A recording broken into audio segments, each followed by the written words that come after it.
హల్లెలూయా, హల్లెలూయా, హల్లెలూయా. దేవుని పరిశుద్ధ నామమునకు మహిమ కలుగును గాక. నమ్మకమైన సాక్షియు, మృతుల్లో నుండి ఆది సంభూతుడిగా లేచిన వాడును, భూపతులకు అధిపతి అయిన యేసుక్రీస్తు నుండి కృపా సమాధానములు మీకు కలుగును గాక. ఆమేన్. హల్లెలూయా. దేవుని సన్నిధిలో ఈ ఆరాధన దినమని, ప్రభు దినమని భయభక్తులతో ఆయన సన్నిధిలో కూడిన మీ అందరికీ ప్రభువైన యేసుక్రీస్తు నామములో వందనములు, శుభములు. దేవుని మందిరంలోంచి దైవాశీర్వాదం సమృద్ధిగా మీ అందరికీ కలుగును గాక. ఆమేన్. హల్లెలూయా. కాబట్టి మనం వాక్య ధ్యానంలోకి వెళ్దాం. ప్రకటన గ్రంథం 4వ అధ్యాయం చదువుకుందాం.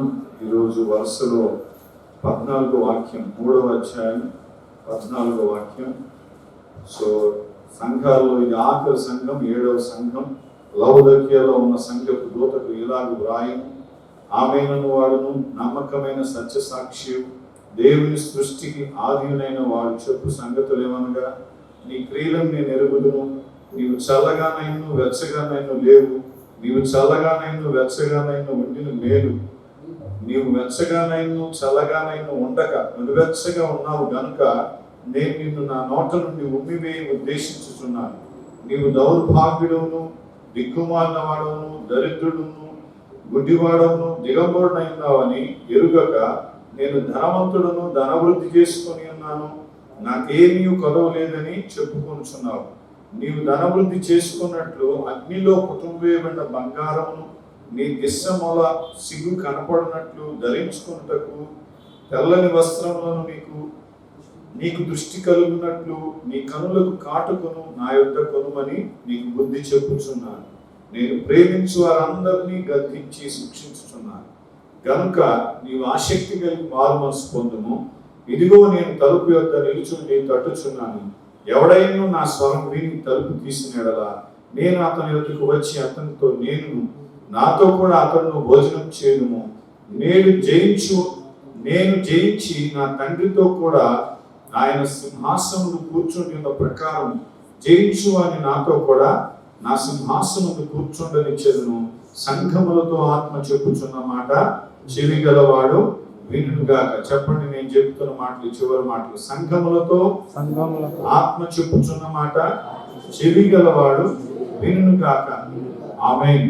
ప్రార్థన చేసుకున్నాం. తండ్రి, నీ సన్నిధి మాతో ఉంచినంత వరకు నాయన కృపలో మమ్మల్ని బలపరిచి నడిపిస్తూ వస్తున్నాం. ప్రభువా, మరొకసారి నీ పక్షంగా నిలబడిన నీ సేవకుడిని నన్ను జ్ఞాపకం చేసుకోండి. ప్రభువా, అయ్యా ఎన్నో విధాలుగా నన్ను నాయన అయ్యా బలపరిచి నీ మహిమ కొరకు వాడుకున్నావు. నీ కృపలో ప్రభువా, నువ్వు పిలిచిన పిలుపుని బట్టి ఇక్కడ నేను నిలబడి ఉంటుండగా ఉన్నతమైన పిలుపుకి తగినట్లుగా నన్ను బలపరచండి. తండ్రి, సంఘానికి అవసరమైన బోధ మీరు అనుకరించండి. మీరు మాట్లాడుతూ మా అందరికి మేలు కలుగుతుంది నాయన. ప్రభువా, పరిశుద్ధాత్మ దేవుడా, ఈ స్వరాన్ని వినుటకు కృప దయచేయండి. ప్రభువా, సర్వసత్యంలో నడిపించండి. జరగబో సంగతులు బయలుపరచండి. కడవరి దినాలు, ఈ కడవరి గడియలో మేము ఎలాగా మీ మహిమగల రాకడ కొరకు సిద్ధపడాలో వధువు సంఘముగా మాకు నేర్పించమని, అందుకు తగిన ఈ శ్రేష్టమైన ఉపదేశాన్ని మాకు మీరు అనుగ్రహించి ఆయన మమ్మల్ని తృప్తిపరిచి నూతనపరిచి నడిపించమని వేడుకుంటున్నాం. తండ్రి, ఈ సమయంలో ప్రభువా, నీ కార్యానికి అడ్డుగా ఆటంకంగా ఉన్నటువంటి ప్రతి విధమైనటువంటి అంధకార చీకటి శక్తుల్ని, ఆకాశంలో దురాత్మ సమూహాన్ని నజరేయుడైన యేసుక్రీస్తు నామములో ఇప్పుడే పాతాళంలో బంధించమని గాకని ప్రకటిస్తున్నాం. ఓ హల్లెలూయా, స్తోత్రాలు నాయన. ప్రభువా, అయ్యా యేసుక్రీస్తు మరణ పునరుత్థానాలను గురించిన ప్రతి విధమైన విడుదల సంఘానికి కలుగును గాక, క్షేమం కలుగును గాక, సమాధానం కలుగును గాక. ఈ లేఖనాల్లో ఉన్న దేవుని శక్తిని గ్రహించే కృప దేవుడు అనుగ్రహించును గాక. అలాగా మనం అందరం కూడా నూతన పరచబడి వధువు సంఘముగా సిద్ధపరచబడి ఆయన ఎదుర్కొనే సిద్ధపాటును దేవుని మనకు అనుగ్రహించి ఆయన సన్నిధి తోడుగా ఉంచి నడిపించును గాక. ఆమేన్. హల్లెలూయా, హల్లెలూయా. కాబట్టి నేను చెప్పాలనుకున్న అంశం ఇది, సంఘం, దాని గొప్పతనం, అలాగే ఏది గొప్ప సంఘం. హల్లెలూయా. కాబట్టి నేను కొన్ని వారాలుగా చెప్తూ వస్తున్నాను, ఈ యొక్క అంశం మీద మనం ధ్యానిస్తున్నాం. ఒక మాదిరికరమైన సంఘం ఎక్కడి నుంచి వస్తుంది, ఎలా వస్తుంది? మాదిరికరమైన సేవకుల్లో నుంచి వస్తుందని చెప్పాను మొదటి దినాల్లో. తర్వాత ఆ మాదిరికరమైన సేవకుడు, మాదిరికరమైన సంఘం ఎలాగా ఉంటుందంటే, మాదిరికరమైన ప్రభు మాదిరిగా పెట్టుకున్నందువల్ల మాదిరికరమైన సేవకుడు, మాదిరికరమైన సంఘం ఆయనలో నుంచి వస్తారని చెప్పి నేను చెప్పాను. ఆయన మాదిరిగా పెట్టుకున్న ఆ జీవితాలు లేక ఆ విశ్వాసం కలిగిన వారిలో అది మనం చూడగలుగుతామని చెప్పుకుంటూ వచ్చాం, ధ్యానిస్తూ వచ్చాం అంశాన్ని. హల్లెలూయా. కాబట్టి ప్రాముఖ్యత, సంఘం యొక్క ప్రాముఖ్యతను ధ్యానిస్తున్నాం. అలాగే సంఘం యొక్క విలువ ఎంత గొప్పదో మనం చెప్పుకుంటున్నాం. అమూల్యమైన క్రీస్తు గొర్రెపిల్ల రక్తంలో విమోచించబడిన వారే సంఘం అని చెప్పుకున్నాం. హల్లెలూయా. కాబట్టి సంఘం అది గొప్ప మర్మం అని చెప్పుకున్నాం. స్తోత్రం చెప్పండి. హల్లెలూయా. కాబట్టి దాని గొప్పతనం చెప్పాలి అని అంటే కదా, దేవుడి గొప్పతనం చెప్పాలంటే ఎక్కడ తెలుస్తుంది మనకి? ఎలా తెలుస్తుంది? చెప్పాలి. దేవుడి గొప్పతనం ఎలా తెలుస్తుంది? దేవుని వాక్యంలో నుంచి. హల్లెలూయా. కాబట్టి బైబిల్ ఏం చెప్తుంది? దేవుని గొప్పతనాన్ని గురించి చెప్తుంది. హల్లెలూయా. కాబట్టి సంఘం యొక్క గొప్పతనం కూడా ఎక్కడ తెలుస్తుంది? చెప్పాలి. దేవుని వాక్యంలో నుంచి. హల్లెలూయా. కాబట్టి వాక్యాన్ని మనం ఎంత తెలుసుకుంటే అంత దేవుడి గొప్పతనం తెలుస్తుంది. చెప్పాలి. సంఘం యొక్క గొప్పతనం కూడా తెలుస్తుంది. హల్లెలూయా. కాబట్టి అపోస్తలుల కార్యం 20:28 ఏమంటాడు? దేవుడు తన స్వరక్తం ఇచ్చి సంపాదించిన తన సంఘము. హల్లెలూయా. కాబట్టి దేవుడు తన స్వరక్తం ఇచ్చి మనందరినీ సంఘముగా సంపాదించుకున్నాడు. చప్పట్లు కొట్టండి. మనం దేవుని ఏర్పాటు చేసుకోవాలా. చాలా మంది ఈ విషయాల్లో ఇంకా అవగాహన లేని స్థితిలో ఉన్నారు.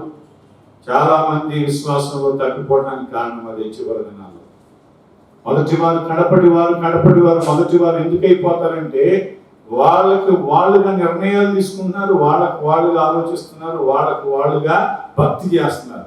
ఇదంతా మోసం. ఇది నీవు దేవుణ్ణి ఏర్పాటు చేసుకోవాలా. ఇది చాలా గొప్ప సత్యం. నీకు తెలిస్తే, తెలుసుకోకపోతే ఇదంతా ఇక్కడే ఓడిపోతూ ఉంటావు, పడిపోతూ ఉంటావు, నష్టపోతూ ఉంటావు.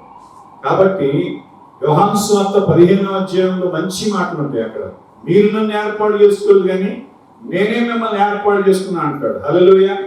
కాబట్టి దేవుడు మనల్ని సంఘముగా ఏర్పాటు చేసుకున్నాడు. ఆయన ప్రతిష్ఠించుకున్నాడు. తన కుమారుడైన యేసుక్రీస్తు రక్తంతో ఆయన అభిషేకించాడు, ఆయన ఆత్మచేత. హల్లెలూయా.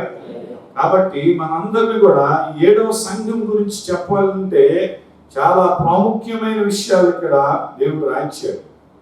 ఏమంటున్నాడంటే సంఘము చాలా విలువైంది. సంఘం గురించి నేను కొన్ని మాటలు చెప్పాలని ఆశపడుతున్నాను. నా సంఘమును ఎవరు కడతారంట? సంఘాన్ని కట్టేది ఎవరు? నేనే కట్టేదను ప్రభు అంటున్నాడు. మత్తయి సువార్త 16:18 అంటాడు, ఈ బండ మీద నా సంఘమును నేను కట్టేదను అన్నాడు. స్తోత్రం చెప్పండి. హల్లెలూయా. అదే పౌలు అంటాడు 1 కొరింథీ 3వ అధ్యాయం 10వ వాక్యం నుంచి ఏమంటాడంటే, దేవుడు నాకు అనుగ్రహించిన కృప చొప్పున నేర్పరైన శిల్పకారుని వలె పునాది వేసుకుని, ఆ పునాది ఎవరంట? క్రీస్తే. హల్లెలూయా. క్రీస్తు మరణ పునరుత్థానాల గురించిన బోధే. హల్లెలూయా. ఆ బండ ఎవరు? క్రీస్తే. ఆ బండ మీద కడతానన్నాడు ప్రభు. అంటే క్రీస్తు మీద, అంటే క్రీస్తు మరణ పునరుత్థాన బోధ మీద. సువార్త అంతా కూడా, దేవుని వాక్యం అంతా కూడా సువార్త అన్నాడు పేతురు పత్రికలో. కాబట్టి ఆ సువార్త ఏంటిది? యేసు క్రీస్తు నీ కోసం ఈ లోకానికి వచ్చి ఆయన నీ కోసం మరణించి నీ కోసం తిరిగి లేచాడు. స్తోత్రం చెప్పండి. హల్లెలూయా. కాబట్టి ఆయన నిన్ను ఏర్పాటు చేసుకున్నాడు. అందుకొరకే ఏది గొప్ప సంఘం అంటే, ఎవరైతే క్రీస్తుని పోలి నడుస్తూ నేర్చుకుంటారో వారు గొప్ప సంఘం. హల్లెలూయా. కాబట్టి నేనేమన్నానంటే, శిష్యులు కూడా ఒకరోజు సందేహం వస్తుంది. లోక సువార్త 22వ అధ్యాయంలో, మత్తయి సువార్త అలాగే అక్కడ 20వ అధ్యాయంలో అంటాడు. వాళ్ళు అడుగుతారు, ఎవరు గొప్ప ఎవరు గొప్ప? ఇవాళ ఇదేనండి, మనుషుల గొప్పతనాన్ని గురించి ఆలోచిస్తున్నారు. మనుషులు కూడా కదా, దేవుని సేవకులు కూడా నా సంఘం గొప్ప అంటే నా సంఘం గొప్ప అంటున్నారు. కానీ గొప్పతనం కట్టడాల్లో లేదండి. గొప్పతనం కదా, ఎక్కువ మంది వేల మంది ఉంటుందో గొప్పతనం లేదు. గొప్పతనం ఎక్కడుంది? క్రీస్తును మాదిరిగా పెట్టుకుని నడవటంలో ఉంది. హల్లెలూయా. క్రీస్తు అడుగుజాడలో నడవటంలో ఉంది. స్తోత్రం చెప్పండి. అందుకొరకే యేసు ప్రభువు గొప్ప వర్తమానం వాళ్ళకి ఇచ్చాడు. మీలో గొప్పవాడుగా ఉండగోరువాడు పరిచారకుడిగా ఉండాలి. అందరికీ పరిచారకుడిగా ఉండాలి. స్తోత్రం చెప్పండి. హల్లెలూయా. మీలో ప్రముఖుడిగా ఉండగోరువాడు అందరికీ దాసుడిగా ఉండాలని చెప్పాడు. స్తోత్రం చెప్పండి. హల్లెలూయా. ఎంత గొప్ప వర్తమానం అండి. అలాగే వాళ్ళు కూడా మత్తయి సువార్త 18వ అధ్యాయంలో పరలోకంలో ఎవరు గొప్పవాడు అంటే ఈ చిన్న పిల్లల వంటి మనస్సు కలిగి మార్పు నొందిన వాడే పరలోకంలో గొప్పవాడు. ఆ చిన్న పిల్లవాడిని వాళ్ళు అంగీకరించాలి దేవుని రాజ్యాన్ని. హల్లెలూయా. దేవుని మాటలు చూడండి, సంఘంలో కూడా ఎవరు ఎక్కువ తొందరగా అభివృద్ధి చెందుతారంటే విశ్వాసంలో మేము చెప్పే మాటల్ని చెప్పాలి. చిన్న పిల్లల్లాగా ఎవరు తీసుకుంటారో, రిసీవ్ చేసుకొని అవి నమ్ముతారో అవి వాళ్ళు భద్రత మేము చూస్తా వచ్చాం. జాగ్రత్త గుర్తుపెట్టి, నాకు అన్నీ తెలుసు అనుకునేవాడు ఎప్పుడు వారు తెలియదు. నాకు అన్నీ తెలుసు, నాకు భక్తి తెలుసు, ప్రార్థన తెలుసు, నాకు వాక్యం తెలుసు అనేవాడు ఎప్పుడు కూడా సేవలో కూడా రాణించలేదు. తను తాను తగ్గించుకునేవాడు, హెచ్చించేవాడు. యేసు ప్రభు ఏం చేశాడు? ఆయన దేవుని స్వరూపము కలిగిన వాడై ఏం చేశాడంటే ఆయన ఉన్నత భాగ్యాన్ని విడిచి దాసుని రూపం ధరించుకొని మనిషిని పోలికగా పుట్టి చెప్పాలి తన్ను తాను వ్యక్తినిగా చేసుకొని ఏమంటాడు అక్కడ? మరణమగినంత వరకు, శిలువ మరణమగినంత వరకు తన్ను తాను తగ్గించుకొని విధేయత చూపిన వాడయ్యాడంట. హల్లెలూయా. ఫిలిప్పీ 2:6-11 వరకు చదువుకోండి. ఇక్కడ ఏమంటాడంటే అందుచేత ఆయన్ని అన్ని నామముల కంటే పై నామముగా ఆయన్ని తండ్రి దేవుడు ఆయన్ని హెచ్చించాడు. సకల దేవతలు ఆయన ముందు సాగిలపడాలి. ప్రతి ఒక్క నాలుక ఆయన్ని స్తుతించాలి. ప్రతి మోకాలు ఆయన ఎదుట వంగాలి అని చెప్పి దేవుడు అక్కడ గొప్ప వాగ్దానం రాయించాడు. హల్లెలూయా. కాబట్టి నువ్వు ఎంత గొప్పవాడుగా అవ్వాలనుకుంటే అంత తగ్గించుకోవాలి. దీనత్వం కావాలి. భక్తిలో నువ్వు ఎదుగుతున్నావు దాని గుర్తు ఏంటంటే దీనత్వం. అందుకొరకే యేసు ప్రభు గొప్ప ఆయన మాటల్లో ఏం చెప్పాడంటే ప్రయాసపడి భారం మోస్తున్న సమస్త జనులారా నా ఇంటికి రండి, నేను మీకు విశ్రాంతినిస్తాడు. ఈ మాట ఎవరు పలకలేదండి ప్రపంచ చరిత్రలో. హల్లెలూయా. కాబట్టి మత్తయి సువార్త 11:20-29 అంటాడు. ఆ తర్వాత అన్న మాటలు కూడా ప్రాముఖ్యమైనవి. నేను సాత్వికుడను, దీన మనసు గలవాడను, నా ఇంటికి వచ్చి నా కాడి ఎత్తుకుని నేర్చుకున్నాడు, అప్పుడు మీకు విశ్రాంతి కలుగును. ఎలైనగా నా కాడి సులువు, నా భారం తేలిక. చప్పట్లు కొట్టండి. ఇదే క్రైస్తవ జీవితంలో మనం నేర్చుకోవాల్సిన మాదిరి. అందుకే పేతురు అంటాడు, 1 పేతురు 2:21 అంటాడు, మన పిలువబడిన పిలిపేరు అంటాడు. చూడండి, ఆ మాటలు నేను చూపించాలని ఆశపడుతున్నాను. ఆ మాటలు చూస్తే మనకు అర్థమైంది. 21 నుంచి క్రీస్తు కూడా మీ కొరకు బాధపడి మీరు తన అడుగుజాడలో నడుచుకున్నట్లు మీకు మాదిరి ఉంచిపోయాను. ఆమేన్.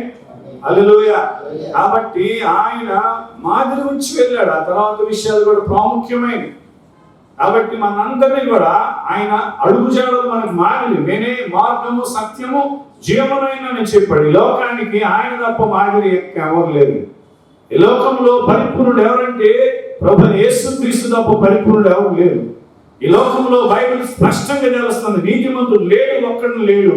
అయితే యేసుక్రీస్తు యొక్క జన్మ పరిశుద్ధమైంది, జీవితం పరిశుద్ధమైంది. హల్లెలూయా.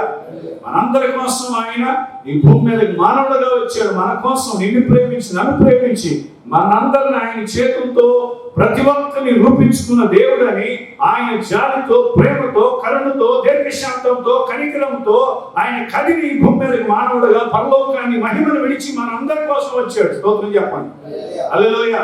సర్వ పాప పరిహారార్థం రక్త ప్రోక్షణం అవశ్యం, తద్రక్తం పరమాత్మైన పుణ్యదాన బలియాగం. అంటే ఎలాగైతే పరిశుద్ధుడైన దేవుడు తన రక్తాన్ని చిందిస్తేనే గాని మానవుల పాపం పరిహరించబడదని లేఖనాలు సెలవిస్తున్నట్లుగా ఆ పాపం రక్తం చిందించకుండా పాపం క్షమాపణ కలుగునని ఎబ్రీ పత్రిక 9వ అధ్యాయం రాయబడినట్లుగా ఆయనే మరి ఆ యజ్ఞ బలి పశువుగా మనందరి కోసం సిలువలో తన అమూల్యమైన రక్తాన్ని చిందించి మనందరినీ ఆయన సొత్తుగా చేసుకున్నాడు. స్తోత్రం చెప్పండి. హల్లెలూయా, హల్లెలూయా, హల్లెలూయా. కాబట్టి ఆయన అడుగుజాడల్లో మనం నడవటం ద్వారా మనం గొప్పతనాన్ని పొందుకుంటామండి. అంటే ఆ వాక్యం, ఆయన నామం అందంతటి కంటే ఆయన వాక్యాన్ని గొప్ప చేశాడని మనం పోయిన వారు కూడా చెప్పుకున్నాం. 138వ కీర్తన అంటాడు. కాబట్టి ఎవరైతే ఆ వాక్యాన్ని యొక్క విలువను ఎరిగి ఆ వాక్యాన్ని అనుసరిస్తారో, ఆ వాక్య ప్రకారం జీవిస్తారు, అంటే ఆయన ఆజ్ఞలు, కట్టడలు, ఆయన విధులు, ఆయన నిబంధనను గైకొంటూ ఎవరు భయభక్తులు కలిగి నడుచుకుంటారో ఆయన పోలి వారి జీవితాల్లో వారిని అంతకంతకు గొప్ప చేస్తూ ఉంటాడు. స్తోత్రం చెప్పండి. హల్లెలూయా. 1 తిమోతి పత్రికలో కొన్ని మంచి మాటలు చెప్పి ముగిస్తాను. ఆ మాటల్ని 3వ అధ్యాయం 15వ వాక్యం అంటాడు, దేవుని మందిరములో అనగా జీవముగల దేవుని సంఘములో జనులు ఎలాగ ప్రవర్తించవలనో అది నీకు తెలియవలనని ఈ సంగతులు నీకు వ్రాయిస్తున్నాను. ఆ సంఘం సత్యమునకు స్తంభము ఆధారమైనది. హల్లెలూయా. కాబట్టి దేవుని మందిరం అంటే ఏంటిది? దేవుని మందిరం అనగా జీవముగల దేవుని సంఘం. హల్లెలూయా. అక్కడే ఎక్స్ప్లెనేషన్ ఇచ్చాడు. అనగా అంటే అదేంటిది? జీవముగా దేవుని మందిరం అంటే ఏంటిది చెప్పండి. దేవుని మందిరం అంటే ఒక బిల్డింగ్ అనుకుంటున్నారా? చెప్పాలి. అక్కడ అర్థం చెప్పాడు. ఏమని? అనగా జీవము గల దేవుని సంఘం. హల్లెలూయా. అంటే నీవు నేనే మనం లేకపోతే ఈ మందిరానికి విలువ లేదు. ఈ మందిరాలన్నీ కూలిపోతాయి. పెద్ద పెద్ద కట్టడాలు, గొప్ప గొప్ప మందిరాలు అనుకున్నాయి, పేరు ప్రఖ్యాతులు గాంచిన అన్ని కూడా ఏమైపోతాయి? నశించిపోతాయి విధంగా. కానీ మనం జీవగల దేవుని సంఘముగా, పెండ్లి కుమార్తెగా ఆయన పెండ్లి వస్త్రాన్ని ధరించుకుని మనం అందరం కూడా ఏం చేస్తాం? ఆయన ఎదుర్కోబోతున్నాం సంఘముగా. హల్లెలూయా. అది సంఘానికి ఇచ్చినటువంటి కృప. హల్లెలూయా. కాబట్టి మనందరం కూడా ఆయన సత్యమునకు స్తంభము ఆధారమై ఉన్నాం. స్తోత్రం చెప్పండి. సత్యం అంటే ఏంటి అని పిలాతు అడిగాడు. ఆ సత్యం అంటే నేనే, సత్యాన్ని ప్రత్యక్షపరచడానికి వచ్చానని పిలాతుకి చెప్పాడు. హల్లెలూయా, హల్లెలూయా. జడ్జికి సత్యం అంటే ఏందో యేసు ప్రభు చెప్పాడు. స్తోత్రం చెప్పండి. కాబట్టి సత్యాన్ని కోల్పోయింది, అసత్యాన్ని నమ్మింది, అబద్ధాన్ని నమ్మింది కనుక లోకమంతా ఇవాళ అబద్ధం, మోసం, కపటం, అక్రమం అంతా కూడా అబద్ధం మీద లోకం కట్టుకుంటుంది తన జీవితాన్ని. చాలా కుటుంబాలు పతనమైపోతున్నాయి కదండి. వాళ్ళకి నియమ నిబంధనలు లేవు, నీతి న్యాయాలు లేవు. వాళ్ళ బైబిల్లో మనం ఏం చేస్తున్నాం? సత్యాన్ని గైకుంటున్నాం. ఆ సత్యం అంటే యోహాను సువార్త 17వ అధ్యాయం. ఆ సత్యం అంటే వాక్యం అన్నాడు. హల్లెలూయా. సత్యమందు వారిని ప్రతిష్ఠించాను. మనందరినీ సత్య దేవుడు తన సత్య వాక్యం వల్ల మనల్ని కన్నాను అంటాడు యాకోబు పత్రికలో. హల్లెలూయా. కాబట్టి మనం సత్యంలో జీవించాలి, సత్యంలో నడవాలి, సత్యం కోసం ప్రాణాన్ని కూడా అర్పించడానికి ఇష్టపడాలి. హల్లెలూయా. కాబట్టి అబద్ధం ఆడకూడదు. అబద్ధం అనేది చెప్పాలి. అబద్ధం అనేది అబద్ధికుడికి సంతానంగా ఉండేవాడు అబద్ధాలు మాట్లాడు. అబద్ధమునకు వాడు జనకుడు అన్నాడు యోహాను సువార్త 8లో వచ్చింది. కాబట్టి అబద్ధాలు ఆడమాకండి. అబద్ధాలు ఆడినప్పుడల్లా మీరు రంగు మార్చుకుంటారని అర్థం. ఈ పోలికి మారిపోదు. 2 విషయాలు జాగ్రత్తగా ఉండండి. అబద్ధము అంటే అసత్యము, అసమాధానం. 2 రాని 2 వస్తే పరిశుద్ధాత్ముడు మీలో పనిచేయడు. జాగ్రత్తగా జ్ఞాపకం ఉంచుకోండి. కాబట్టి మొదటి ఆదాములో వాళ్ళు అబద్ధాన్ని నమ్మారు, నిజాన్ని నమ్మారు. సాతాను అబద్ధం చెప్పాడు, ఇది నిజమా అని చెప్పినప్పుడు వాళ్ళు ఏమైపోయారు? అబద్ధాన్ని నమ్మారు కనుక వాళ్ళే అన్నీ కోల్పోయారు. పాపం చేశారు. పాపం ద్వారా చెప్పండి, ఆజ్ఞాతిక్రమే పాపం. వాళ్ళ అవిధేయత, మాట నమ్మకపోవటం వల్ల మాట వినలేదు. విశ్వాసం లేకపోతే కదండి విధేయత కూడా ఉండదు. కాబట్టి ఎప్పుడైతే వాళ్ళు నమ్మలేదు దేవుని మాటని, దేవుడు చెప్పినట్టుగా వాళ్ళు అవిధేయులు అయిపోయారు, అన్నీ కోల్పోయారు. అవిధేయత అన్నీ కోల్పోవడానికి కారణం విధేయత, అవిధేయత.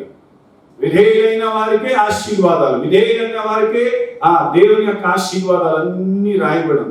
అవిధేయులైన వారు అన్ని కోల్పోతారు. వాళ్ళ జీవితంలో కూడా నువ్వేమైనా కోల్పోయావంటే నీ అవిధేయత, అంటే అవిశ్వాసం నుంచి అవిధేయత. కాబట్టి అవిశ్వాసం ఎక్కడి నుంచి వచ్చింది? అబద్ధాన్ని నమ్మావు. ఇవాళ చాలా మంది మా మాటలు నమ్మరు. వాళ్ళెవరో వీళ్ళెవరో చెప్పారంటే ఆ మాటలు నమ్ముతారు. కదండి, మా మాటలు ఎవరివి? నేను చెప్పే ఎవరి మాటలు చెప్తున్నాం? హల్లెలూయా. కాబట్టి నేనేమంటున్నానంటే అబద్ధాన్ని మనం ఆధారం చేసుకోకూడదు. హల్లెలూయా. అబద్ధం ఎప్పుడు ఎలా ఉంటది చెప్పండి? అబద్ధం ఎలా ఉంటది కదండి? నిజములాగా చూపిస్తాడు. తర్వాత మోసం చేస్తాడు. మోసం చేసాడు వాళ్ళు అన్ని మొదటి ఆదాములు అన్ని కోల్పోయాం మనం. స్తోత్రం చెప్పండి. ఈరోజు కడపటి ఆదామైన యేసు క్రీస్తులు అన్ని పొందుకుంటున్నాం. చప్పట్లు కొట్టండి. ఆ రోజు ఆదాములు నరుడు జీవించు ప్రాణి అయ్యాడు అంటాడు మొదటి కొరింథీ 15 ఈ రోజు పరలోక సంబంధి ఆత్మ పోలిక యేసు క్రీస్తు యొక్క పోలిక మనం ధరించుకోవడం కోసం ఆయన మనలో జీవింపచే ఆత్మగా మనలో ఉండి మనల్ని జీవింపజేస్తాడు. స్తోత్రం చెప్పండి. హల్లెలూయా. ఆయనే సమస్తము చేసి ముగించాడు మన కోసం. స్తోత్రం చెప్పండి. ఇదంతా దేవుని నిత్య సంకల్పం. స్తోత్రం చెప్పండి. ఇది నువ్వు ఎంత నమ్మితే అంత నమ్మకంగా ఉంటావు. స్తోత్రం చెప్పండి. నీ నమ్మిక సరిగ్గా ఉండాలి, నీ విశ్వాసం సరిగ్గా ఉండాలి. నీ విశ్వాసాన్ని సరిచేసుకో. ఈ పరిస్థితులన్నీ నీ మేలు కోసమే.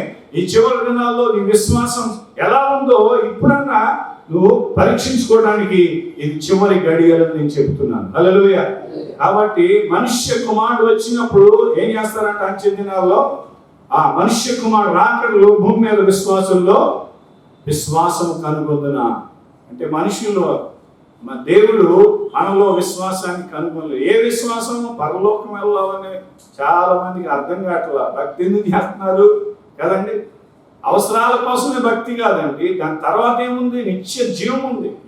ఈ లోకంలో ఉన్న అవసరాలు నిత్య అవసరాలు ఉన్నాయి, అవన్నీ అవసరమే. కానీ అంతగా మించిన అవసరం ఏంటి? నిత్య జీవం. హల్లెలూయా. మొదటి యోహాను పత్రిక 3 అంటాడు, నిత్య జీవం అనే వాగ్దానం దేవుడు మనకి ఇచ్చాడు క్రీస్తులో. హల్లెలూయా. యేసు క్రీస్తునందు విశ్వాసం ఉంచుటే నిత్య జీవం అన్నాడు. స్తోత్రం చెప్పండి.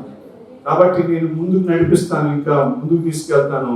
ఆయన తను తాను ప్రత్యక్షపరుచుకుంటున్నాడు. ఏమని చెప్పాలి? ఏమని ప్రత్యక్షపరుచుకుంటున్నాడు? ఆయన తన గుణ లక్షణాల గురించి సంఘానికి ప్రత్యక్షపరుచుకుంటున్నాడు. ఎంత మంచి దేవుడు అండి. తన్ను తాను ఏం చేస్తున్నాడంట? తగ్గించుకుంటున్నాడు. స్తోత్రం చెప్పండి. సౌందర్యం ఎక్కడ ఉందో తెలుసా?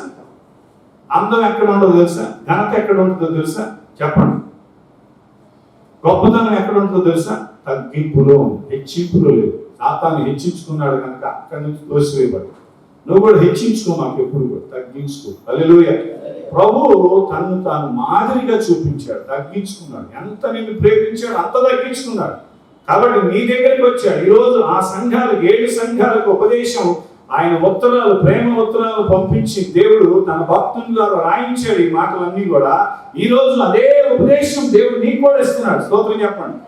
హల్లెలూయా. అదే ఉపదేశం దేవుడు నీకు ఎలా ఇస్తున్నాడంటే 7 సంఘాలకి 7 వర్తమానాలు ఇచ్చాడు. ఆ 7 వర్తమానాల్లో మనం ఏం చేయాలా?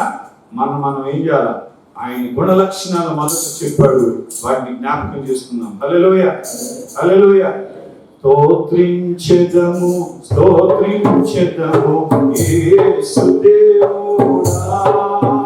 మా జీవనాథ ప్రేమనాథ. స్తోత్రించెదము మా జీవనాథ ప్రేమనాథ. స్తోత్రించెదము. మొదటి పాడ అడపటి పాడ మృదుడైన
లక్షణాల గురించి చెప్పాలంటే మన జీవిత కాలం సరిపోదు. హల్లెలూయా, హల్లెలూయా, హల్లెలూయా.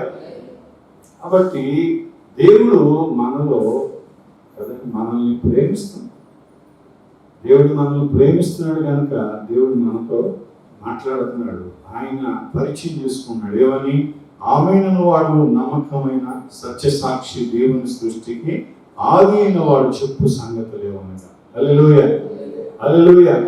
ఆయన మనతో మాట్లాడుతున్నాడు. ప్రతి ఆదివారం దేవుడు మనతో మాట్లాడే దినం. స్తోత్రం చెప్పండి. ఇది పరిశుద్ధ దినం. ఇది ఎవరి దినం? ప్రభు దినం. హల్లెలూయా. ప్రభు దినాన్ని ఎవరికి నువ్వు అమ్ముడు పోకూడదు. ఏ ఒక్కరికి కూడా ప్రాయశ్చిత్తం ఇవ్వకూడదు. మొదటి స్థానం ఆయనకి ఇస్తే నువ్వేం చేస్తావు? ప్రతి ఆదివారం మొదట ఆయన ఆరాధిస్తావు. హల్లెలూయా. ఆరాధన దినానికి మొదటి స్థానం ఇవ్వాలి. హల్లెలూయా. కాబట్టి నీకు ఏ స్థానం ఇచ్చాడు? నువ్వు పాపివి, పనికి మాలినోడు, ఎవరు నిన్ను పట్టించుకోలేదు. కానీ ప్రభు నీ దగ్గరికి వచ్చి నీ కోసం ప్రాణం పెట్టి నీ పాపములన్నిటి కొరకు బలై నీకు ఇంత గొప్ప ఇస్తే ఆ గొప్ప రక్షణ నిర్లక్ష్యం చేస్తానంటే దేవుడు ఎంత బాధపడతాడు. హల్లెలూయా.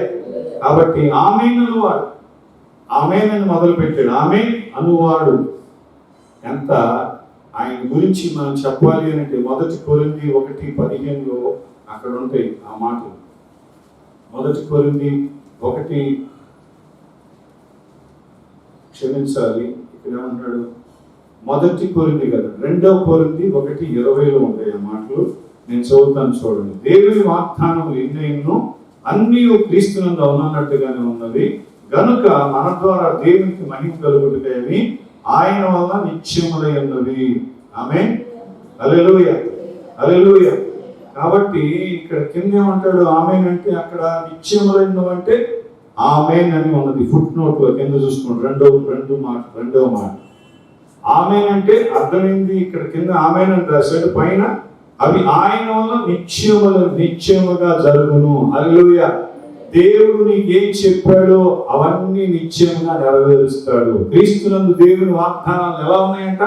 అవునని కాదన్నట్టుగా లేవంట. 18 జరిగితే దేవుడు నమ్మదగిన వాడు కనుక మేము మీకు చెప్పిన వాక్యము అవునని చెప్పి కాదన్నట్టుగా ఉండలేదు. హల్లెలూయా, హల్లెలూయా. అవునని కాదంటానికి ఆయన మనుషుడు కాదు. ఆయన అబద్ధం ఆడటానికి నరుడు కాదు.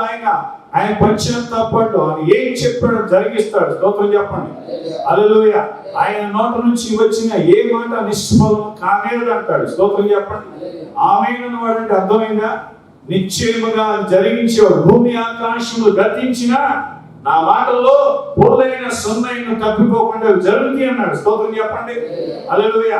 మత్తయి సువార్త 24వ అధ్యాయం అంతా రాయబడిన మాటల్లో ఈ మాటలు కూడా ఉంటాయి. ఆ అధ్యాయం చాలా ప్రాముఖ్యమైనది రాకడ దినాల్లో. ప్రభు అక్కడ రాయించాడు. ఈ సంఘం గురించి నేను చెప్పాలంటే ఈ సంఘం నులివెచ్చని స్థితిలో ఉన్న కాలంలో ఉంది. అంటే ఈ చివరి కాలం 1900 సంవత్సరం నుంచి ఆ యేసు ప్రభు రెండవ రాకడ వరకు ఉండే సంఘమే ఈ యొక్క లవోదికీయ సంఘానికి గుర్తుగా ఉంది. చివరి కాలం ఇది, ఆఖరి కాలం.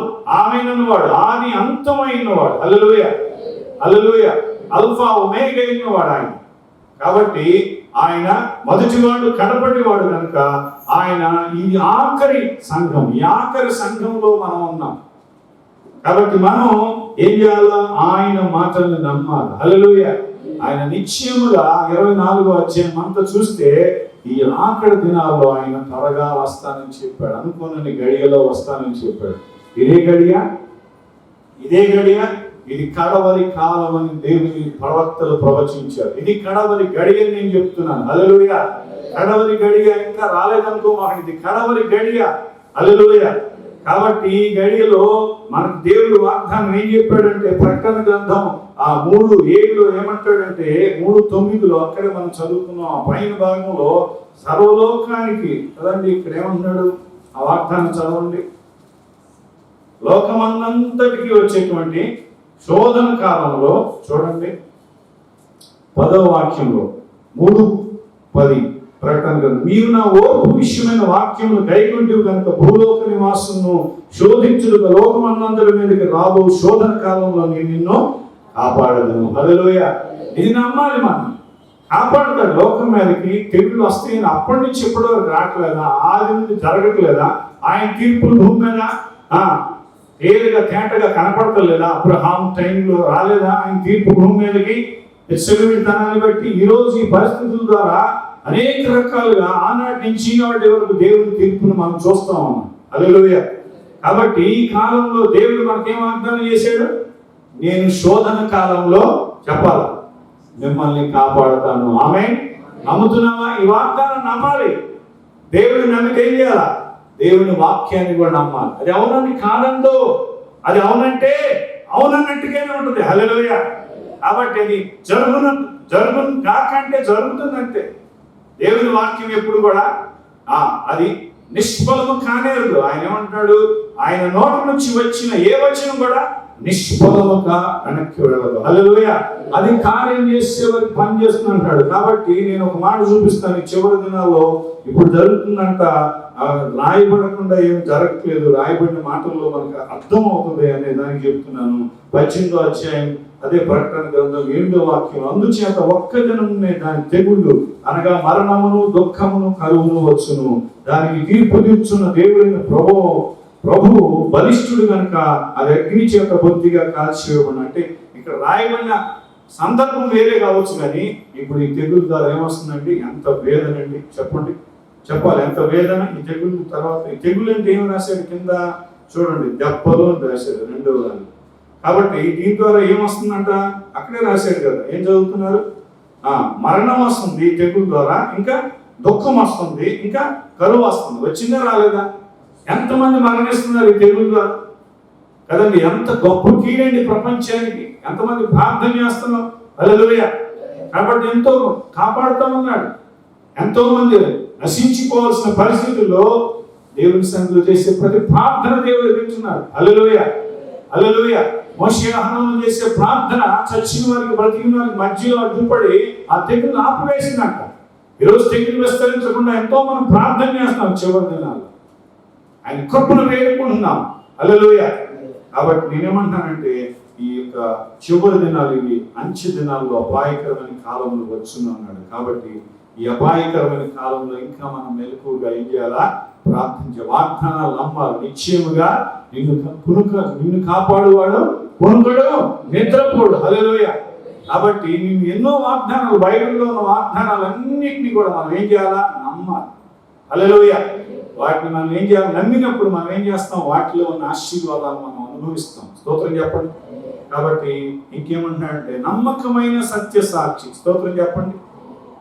కాబట్టి చివరి దినాల్లో ఇంకా ఆ యొక్క వాగ్దానం గురించి ఆమేను వాడు అని చెప్పే మాట గురించి ఇంకొక మాట నేను చెప్పాలనుకుంది ఏంటంటే 2 పేతురు 3వ అధ్యాయం 2 పేతురు 3వ అధ్యాయంలో కూడా చాలా మంచి మాట ఉంటుంది. 8 నుంచి ప్రియులారా ఒక సంగతి మరచిపోబడి ఏమనగా ప్రభు దృష్టికి ఒక దినం 1000 సంవత్సరములను 1000 సంవత్సరం ఒక దినం వల్లే ఉన్నవి. కొందరు ఆలస్యం ఎంచుకుంటున్నట్టుగా ప్రభు తన వాగ్దానం గురించి ఆలస్యం చేయవాడు కాడు, కానీ ఎవడను నశింపవలని నిశ్చయింపక అందరూ మారు మనసు పొందవాలని కోరుచుని ఎడల దీర్ఘశాంతం గలవాడై ఉన్నాడు. అయితే ప్రభు దినం దొంగ వచ్చినట్టుగా వచ్చును. హల్లెలూయా. అర్థమైందా మీకు? ఎందుకైనా ఆలస్యం చేస్తున్నాడు? వాగ్దానం, 2వ రాకడ వాగ్దానం. అది చాలా మందికి అర్థం కావట్లేదు. యేసుప్రభు వస్తాడని గుర్తుంది అసలు కదా. ఎవరి పనిలో బిజీ అయిపోయారు. జాగ్రత్త. అసలు మనం చేసే భక్తి అంతటికి మనం ఆరాధన చేసినా, ప్రార్థన చేసినా, మందిరానికి వెళ్ళినా, సువార్త ప్రకటించినా, ఏ పరిచర్య చేసినా, ఏ కానుక ఇచ్చినా వాటన్నిటి యొక్క విలువ ఎక్కడ ఉందంటే ప్రభు రాకడ కొరకైన మనం నిరీక్షణతో ఆయన ఎదుర్కోవటంలో ఉంది. ఆమేన్. హల్లెలూయా. కాబట్టి అది మర్చిపోతే కష్టం. అది మర్చిపోతే నీ భక్తికి విలువ ఉండదు. అదే నిన్ను పవిత్రపరుచుకునేటట్టుగా చేస్తూ ఉంటుంది. రోజు మెలకువలోకి నడిపిస్తూ ఉంటుంది. హల్లెలూయా. కాబట్టి నేను ముందుకు తీసుకెళ్తాను. నమ్మకమైన సత్య సాక్షి 1:5 అంటాడు. ఆ నమ్మకమైన సత్య సాక్షి ఏంటో చూద్దాం. ఆయనే చెప్తున్నాడు, ఆయన మాటల్లో రాయించాడు. చదవండి. నమ్మకమైన సత్య సాక్షి అంటే ఏంటో 1:5 ప్రకటన గ్రంథం 1:5 నమ్మకమైన సత్య సాక్షి మృతుల నుండి ఆది సంబుద్ధుడిగా లేచిన వాడు భూపతులకు అధిపతి అయిన యేసుక్రీస్తు నుండి కృపయు సమాధానము మీకు కలుగును గాక. హల్లెలూయా. అంటే నమ్మకం అండి. ఆయన నమ్మకమైన వాడు, నమ్మదగిన వాడు. స్తోత్రం చెప్పండి. ఆయన ఎంతైనా నమ్మదగినవాడు. ఏ స్థితికైనా నమ్మదగిన. ఈ ప్రతి పరిస్థితికి చాలని దేవుడు. హల్లెలూయా. హల్లెలూయా. హల్లెలూయా. కాబట్టి ఆయన్ని మనం నమ్మాలి. నమ్మకమైన వాడని ఆయన, నమ్మకమైన సత్య సాక్షి. సత్యముల గురించి సాక్ష్యం అవడానికి వచ్చానని ఇందాక చెప్పాను. పిలాతు ముందు చెప్తాడు. దేని గురించి సాక్ష్యం అవడానికి వచ్చాడు? సత్యమును గురించి. నిన్ను అబద్ధికుడు నిన్ను కొనేశాడు, మోసం చేసి అబద్ధికుడు ఏం చేశాడు? కొనేశాడు. కాబట్టి అబద్ధికుడి యొక్క మోసం నుంచి విడిపించడానికి, సత్యాన్ని ప్రత్యక్షపరచడానికి శిలువలో ఆయన ప్రాణం ఇచ్చాడు. సత్యమందు మనల్ని ప్రతిష్ఠించడం కొరకు తన్ను తాను ప్రతిష్ఠించుకున్నాడు. స్తోత్రం చెప్పండి. నమ్మకమైన సాక్షి అంటే తన ప్రాణాన్ని పడేయడానికి లేదు. స్తోత్రం చెప్పండి. పౌలు తన ప్రాణాన్ని పోగొట్టుకోవడానికి ఇష్టపడ్డాడు. స్తోత్రం చెప్పండి. అపోస్తలులందరూ ప్రాణాన్ని ఇచ్చాడు. వాళ్ళ ప్రభు ప్రాణం పెట్టిన ప్రేమను ఎరిగితే నీ జీవితంలో నువ్వు దాక్కో, భయపడవు, కలవరపడవు, దేవుని కోసం విశ్వాసంతో ముందుకు నడుస్తావు ఏ పరిస్థితి వచ్చినా. హల్లెలూయా, హల్లెలూయా. కాబట్టి పిరికివారులాగా మాట్లాడమాకండి. పిరికివారు, అవిశ్వాసులు దేవుని రాజ్యాన్ని చేరమన్నాడు. కాబట్టి అవిశ్వాసంతో కూడిన మాటలు ఎప్పుడు మాట్లాడమాకండి. ప్రభువుని నమ్మండి. ఆయన నమ్మకమైన సత్య సాక్షి. ఇంకేమంటాడంటే, చాలా విషయాలు ఉన్నాయి చెప్పడానికి టైం కాదు, కానీ ఆయన మన కొరకు నమ్మకమును, ఆయన సత్యం, ఆ మాటలన్నీ నమ్మకదగినవి, సత్యమే. స్తోత్రం చెప్పండి. మీరు అబద్ధం నమ్ముతారా, తొందరగా నిజాన్ని నమ్ముతారా?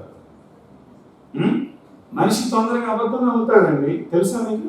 యేసు ప్రభు ఎటువంటి పరిస్థితి అంటే, యేసు ప్రభుకి సంఘానికి లేక మనం దేవుని బిడ్డలకి ఏం చెబుతున్నాడంటే, నాకు అదే ఆశ్చర్యం అనిపిస్తుంది. ఇవాళ మేము కూడా అంటే మేము చెప్పిన మాటలు నమ్మరు. వాళ్ళు ఏం చెప్తే భలే నమ్ముతారు. వాళ్ళు చెప్పిన మాటలని కదంటే రకరకాలుగా మాట్లాడుతూ ఉంటారు. అంటే నీకేం లేదు, నిజాన్ని నమ్మే బుద్ధి లేదు.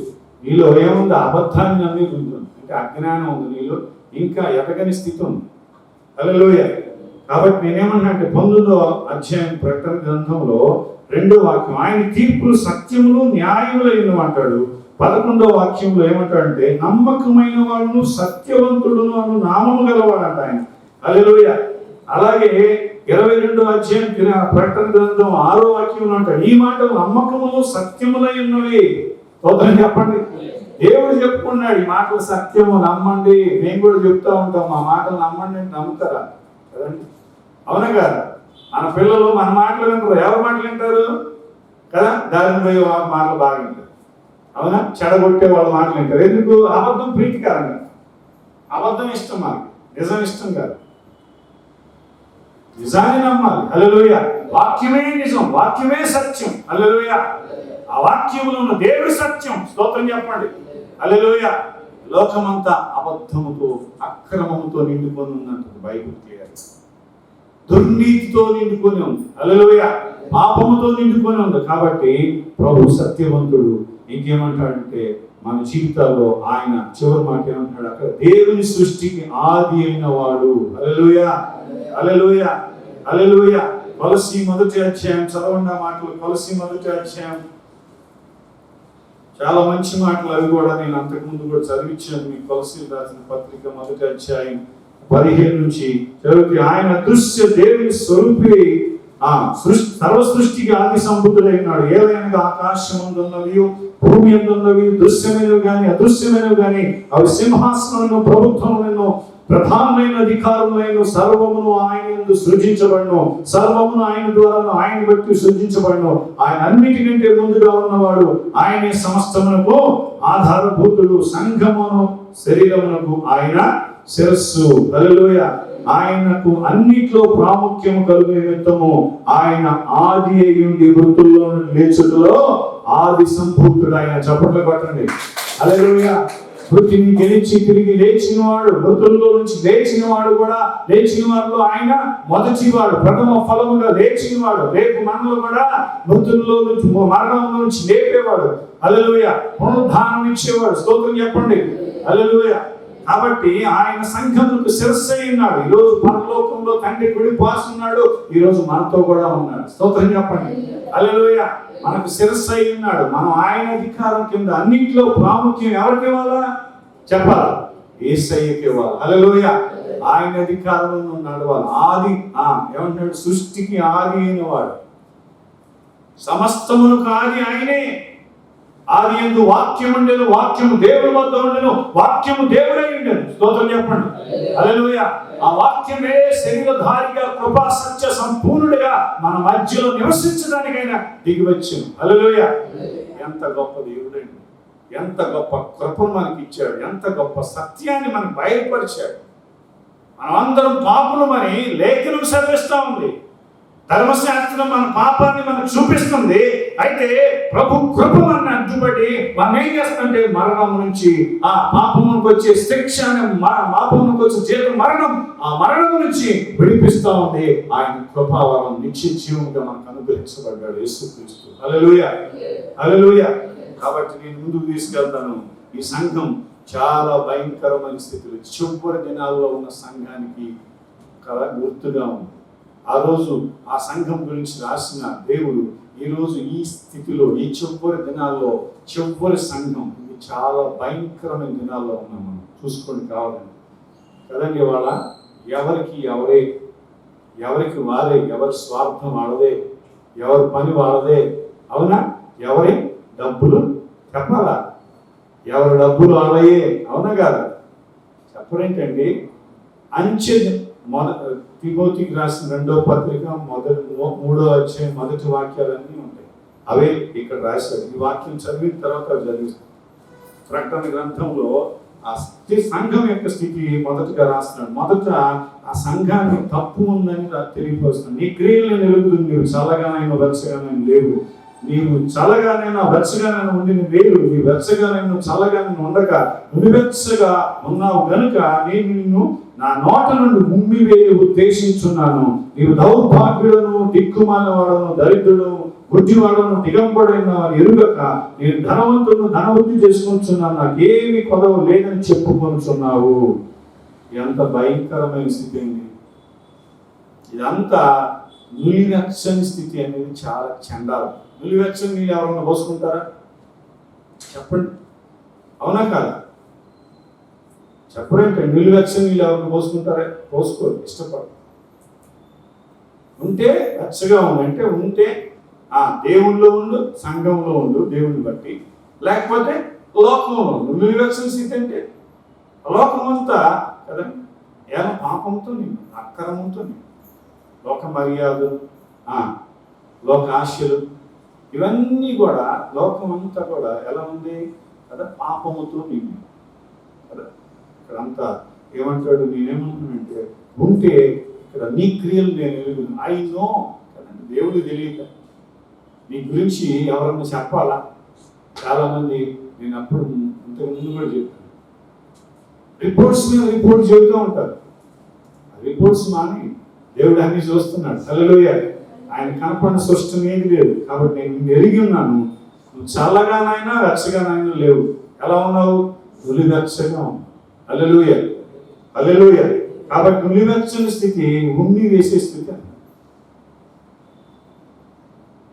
ఉమ్మి వేసే స్థితి అంటే ఉమ్మి దేని మీద వేస్తాం కదా? ఏదన్నా అసహ్యమైంది కనపడితే ఏం చేస్తాం? దారిలో అసహ్యమైంది కనపడుతుంది రోడ్డు పక్కన, ఏం చేస్తాం? దాని మీద ఆటోమేటిక్ మనకు తెలియకుండా ఏమొస్తుంది కదా?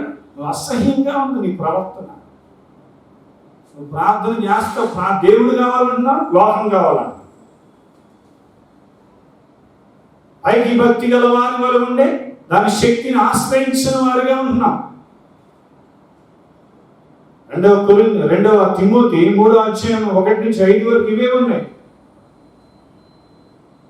అంచెదినుల అపాయకరమైన కాలంలో వచ్చును, మనుషులు స్వార్థప్రియులు, బెంకములాడువారు, మనుషులు స్వార్థప్రియులు, ధనాపేక్షలు, బెంకములాడువారు, అజితేంద్రియులు, కృతజ్ఞత లేని వారు, తల్లిదండ్రులకు అవిధేయులు, గర్వాంధులు, అతి ద్వేషులు అంట. దేవుని కంటే సుఖానుభవాన్ని ప్రేమించేవారు ఎక్కువగా ఉంటారంట. లేదా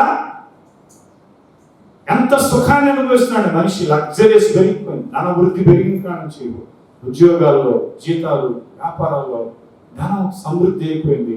సుఖభోగాలకు బానిసైపోతుంది మనిషి. దేవుని కంటే దేవుని మర్చిపోయాడు. లోకంలో దేవుని ఎతికేవాళ్ళు ఎవరు ఉన్నారు? ప్లీజ్ చెప్పండి. నిజంగా దేవుని ఎతికేవాళ్ళు ఎంతమంది ఉన్నారు? ఇవాళ సారా సంఘంలోనే తక్కువ ఉన్నారు. టోటల్గా చెప్పాలి. దేవుణ్ణి ఎందుకు ఎదుగుతున్నారంటే ధనం కోసం ఎదుగుతున్నారు. దేవునికి ఎత్తుకోవడం లేరు. చాలా మంది చూసుకోండి, మీకు మీరు కూడా చెక్ చేసుకోండి.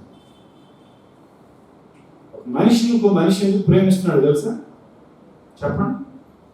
డబ్బులు అవసరం ఉంటే ప్రేమిస్తారు ఎక్కువ. చూసుకొని కావాలి. భార్యాభర్తల ప్రేమ కూడా అలాంటిదే అయిపోయింది. వాళ్ళు అవసరాల కోసం ప్రేమ. స్వార్థం అండి, మనిషిలో స్వార్థం కట్టం ఉండదు. తల్లిదండ్రుల స్వార్థం తల్లిదండ్రులు, పిల్లల స్వార్థం పిల్లలు. అవునా కాదా?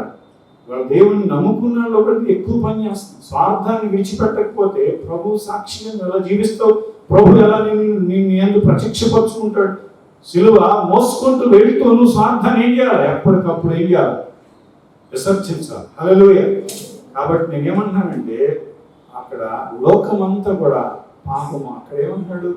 పైకి భక్తి గల వారి వలె ఉండి దాని శక్తిని ఆశ్రయించిన వారు అట్టి వారికి మీరు విముఖుడవై ఉండదు కదండి. లోకంలో ఉంది ఇదంతా, కానీ వాళ్ళ సంఘంలో కూడా వచ్చేసిందని చెప్పక తప్పదు. నిలువెచ్చని స్థితి కదండి. రెండు కావాలి. దేవుడు కావాలా? చెప్పండి. ఒక భక్తుడు అంటాడు, ఈ మాట చెప్పి నేను ముందుకు తీసుకెళ్ళి ముగిస్తాను, జాగ్రత్త ఇవ్వనండి. ఒక భక్తుడు ఏమన్నాడంటే, సంఘాన్ని వెతుకుతున్నాడంట దేవుడు. సంఘాన్ని వెతుకుతుంటే సంఘం ఎక్కడ ఉందంట? సంఘం ఎక్కడుంది? లోకంలో ఉందంట. ఊరు నాయన, అరే ఏమైపోయింది? సంఘం ఎక్కడికి వెళ్ళిపోయింది? లోకంలోకి వెళ్ళిపోయింది. అంటే ఇప్పుడు సంఘానికి ఏ స్టైల్స్ కావాల్సి వస్తున్నాయి కదండి? ఏ స్టైల్స్? లోకంలో ఉన్న స్టైల్స్, లోక మర్యాద. వాళ్ళు చేశారు, వీళ్ళు చేశారు, వాళ్ళు పూసుకున్నారు, వీళ్ళు పూసుకున్నారు, వాళ్ళు ఏం చేస్తున్నారు అంటే వాళ్ళు ఏ స్టైల్లో ఉన్నారు, వాళ్ళ ప్యాంట్లు చిరిగిపోయి వేసుకున్నారు. తెలుసా మీకు? అది ఎంతో తెలుసా? కాస్ట్, చాలా కాస్ట్ అది. మరి వాళ్ళు వేసారు, నువ్వు కూడా వేస్తే కదండి. పిచ్చితనమా వెళ్తానమా? తక్కువ బట్టలు వేసుకోవటం పిచ్చితనం, వెళ్తానమా? దేహాన్ని కాపాడుకోమన్నాడా కప్పుకోమన్నాడా? దేహాన్ని దాచుకోమన్నాడా కనపరుచుకోమన్నాడా? కదండి. దేహాన్ని కనపరుచుకునేది ఎవరండి? తెలుసు కదా మీకు, ఎవరు కనపరుచుకుంటారు?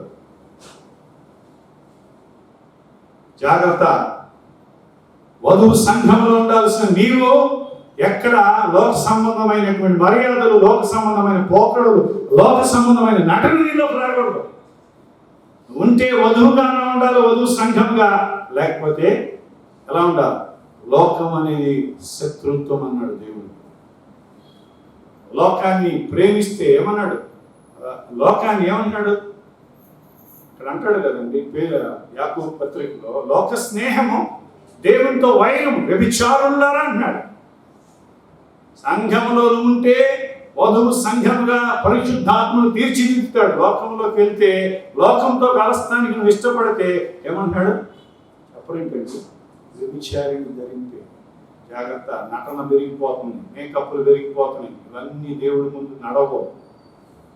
ఓ రోజు నాకు చెప్పాడు దేవుడు. ఏం చెప్పాడు తెలుసా?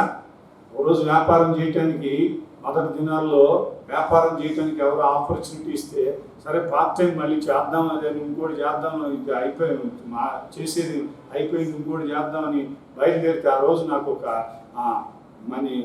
మంచి నటుడిని చూపించాడు. మంచి సూపర్ స్టార్, మెగాస్టార్ అని. ఆ మెగాస్టార్ నటుడిని చూపించాడు నాకు రాత్రిపూట. అంటే నేను ఏం చేస్తున్నాను? వ్యాపారం చేయడానికి వెళ్తే అర్థమైంది, ఇక లోకంలోకి వెళ్తున్నాను కాబట్టి నటుడిగా మొదలైంది నా భక్తి. రెండు నడవండి, రెండు పడవల మీద కాళ్ళు పెట్టి చూడండి. మీకు తెలియకపోతే ఒకసారి వెళ్ళి చూడండి కదా. క్రిస్టియన్ సాగర్కి వెళ్ళి రెండు పడవల మీద రెండు కాళ్ళు పెట్టి చూడండి, తెలుసు ఏమవుతారండి. చెప్పండి. మిమ్మల్ని అడిగింది. ఉంటే సంఘంలో ఉండు, లేకపోతే లోకంలో ఉండు. అదే భక్తుడు ఇంకో మాట రాశాడు, లోకం ఎక్కడుందని వెతుకుతున్నాడంట దేవుడు. లోకం ఎక్కడుందంట? సంఘంలోకి వచ్చేదండి.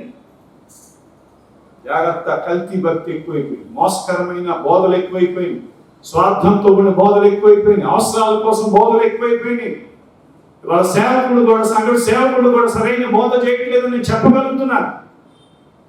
సత్యాన్ని సత్యంగా ప్రకటించలేకపోతున్నాడు. హల్లెలూయా, హల్లెలూయా.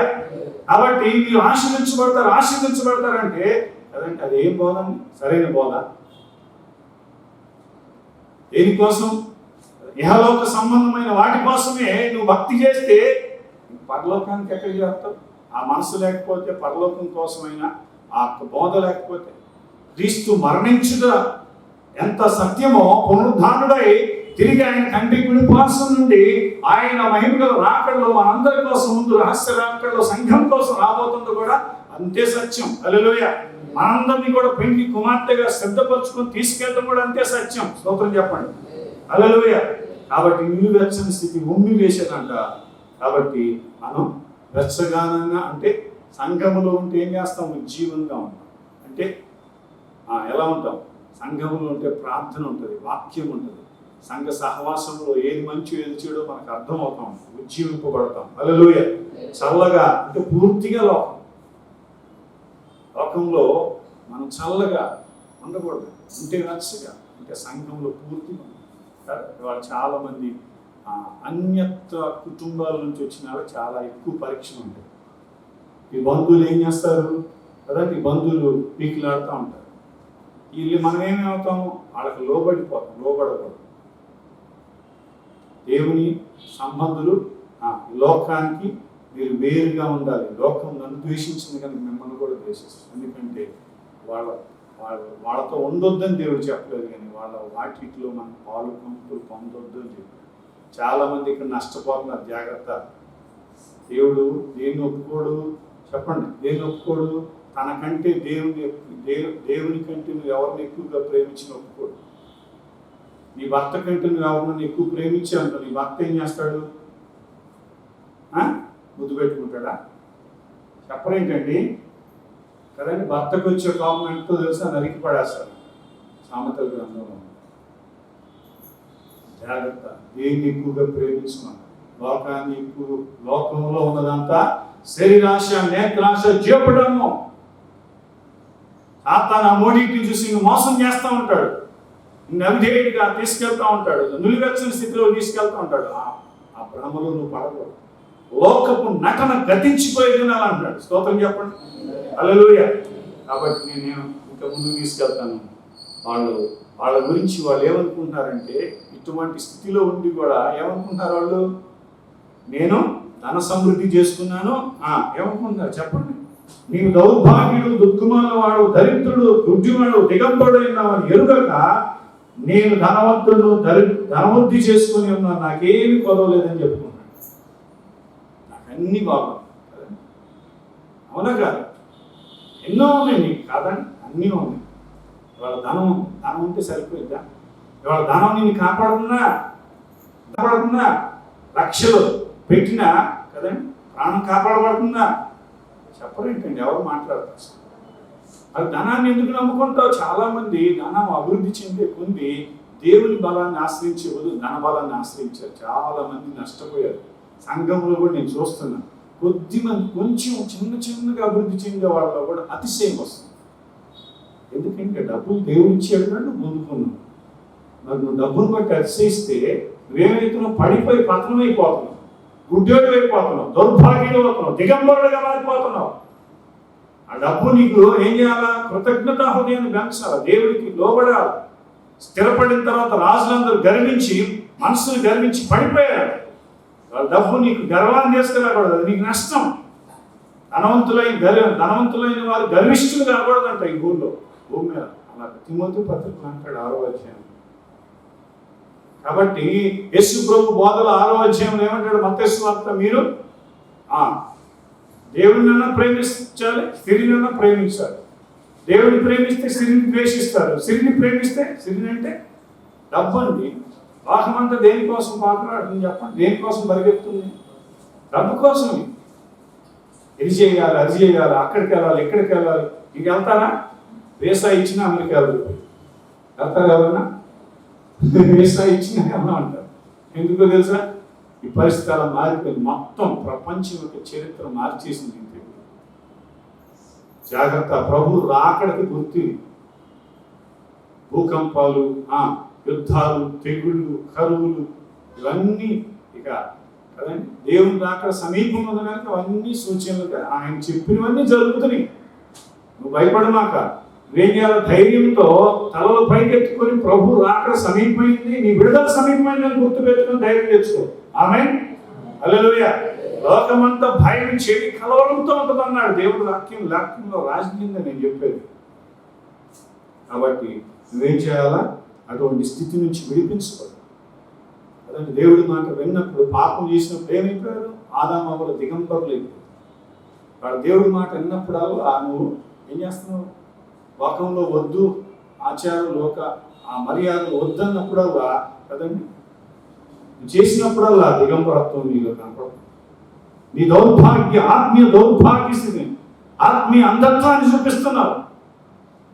గుడ్డోళ్ళకు ప్రవర్తిస్తున్నావు. మాస్టర్ గారు దాచిపెట్టచ్చు, దేవుడు దాచిపెడతారా? కొంతమంది మాకు చెప్పకుండా ఫంక్షన్స్ చేసుకుంటారు. చేసుకోండి. ఎవరు నష్టపోయేది? చెప్పరంటండి. దేవుడి చిత్తం అయితే చేస్తామండి. దేవుడికి ఏది ఇష్టమో అది మనం చేయాలండి. మన ఇష్టం నెరవేర్చుకునే కాడికి మన భక్తి చేయడం నష్టం అంటది. భక్తి చేయడం కంటే భక్తి చేయకుండా దేవుడిలో రాకుండా ఉంటే నీకు బాగుంటుంది. అదే పేతురు అంటాడు. దేవుడి ఆజ్ఞలు పాటించకపోతే దేవుడిని తెలుసుకోవడం కంటే తెలుసుకోకుండా నువ్వు లోకంలో ఉండటం మేలు అంది. చెప్పాల బురదలో పొరిగినట్టుగా ఆ కుక్క తిరిగి తన వాంతి ఇరిగినట్టుగా ఆ సామెత నిజం చేస్తున్నావు నువ్వు. జాగ్రత్త.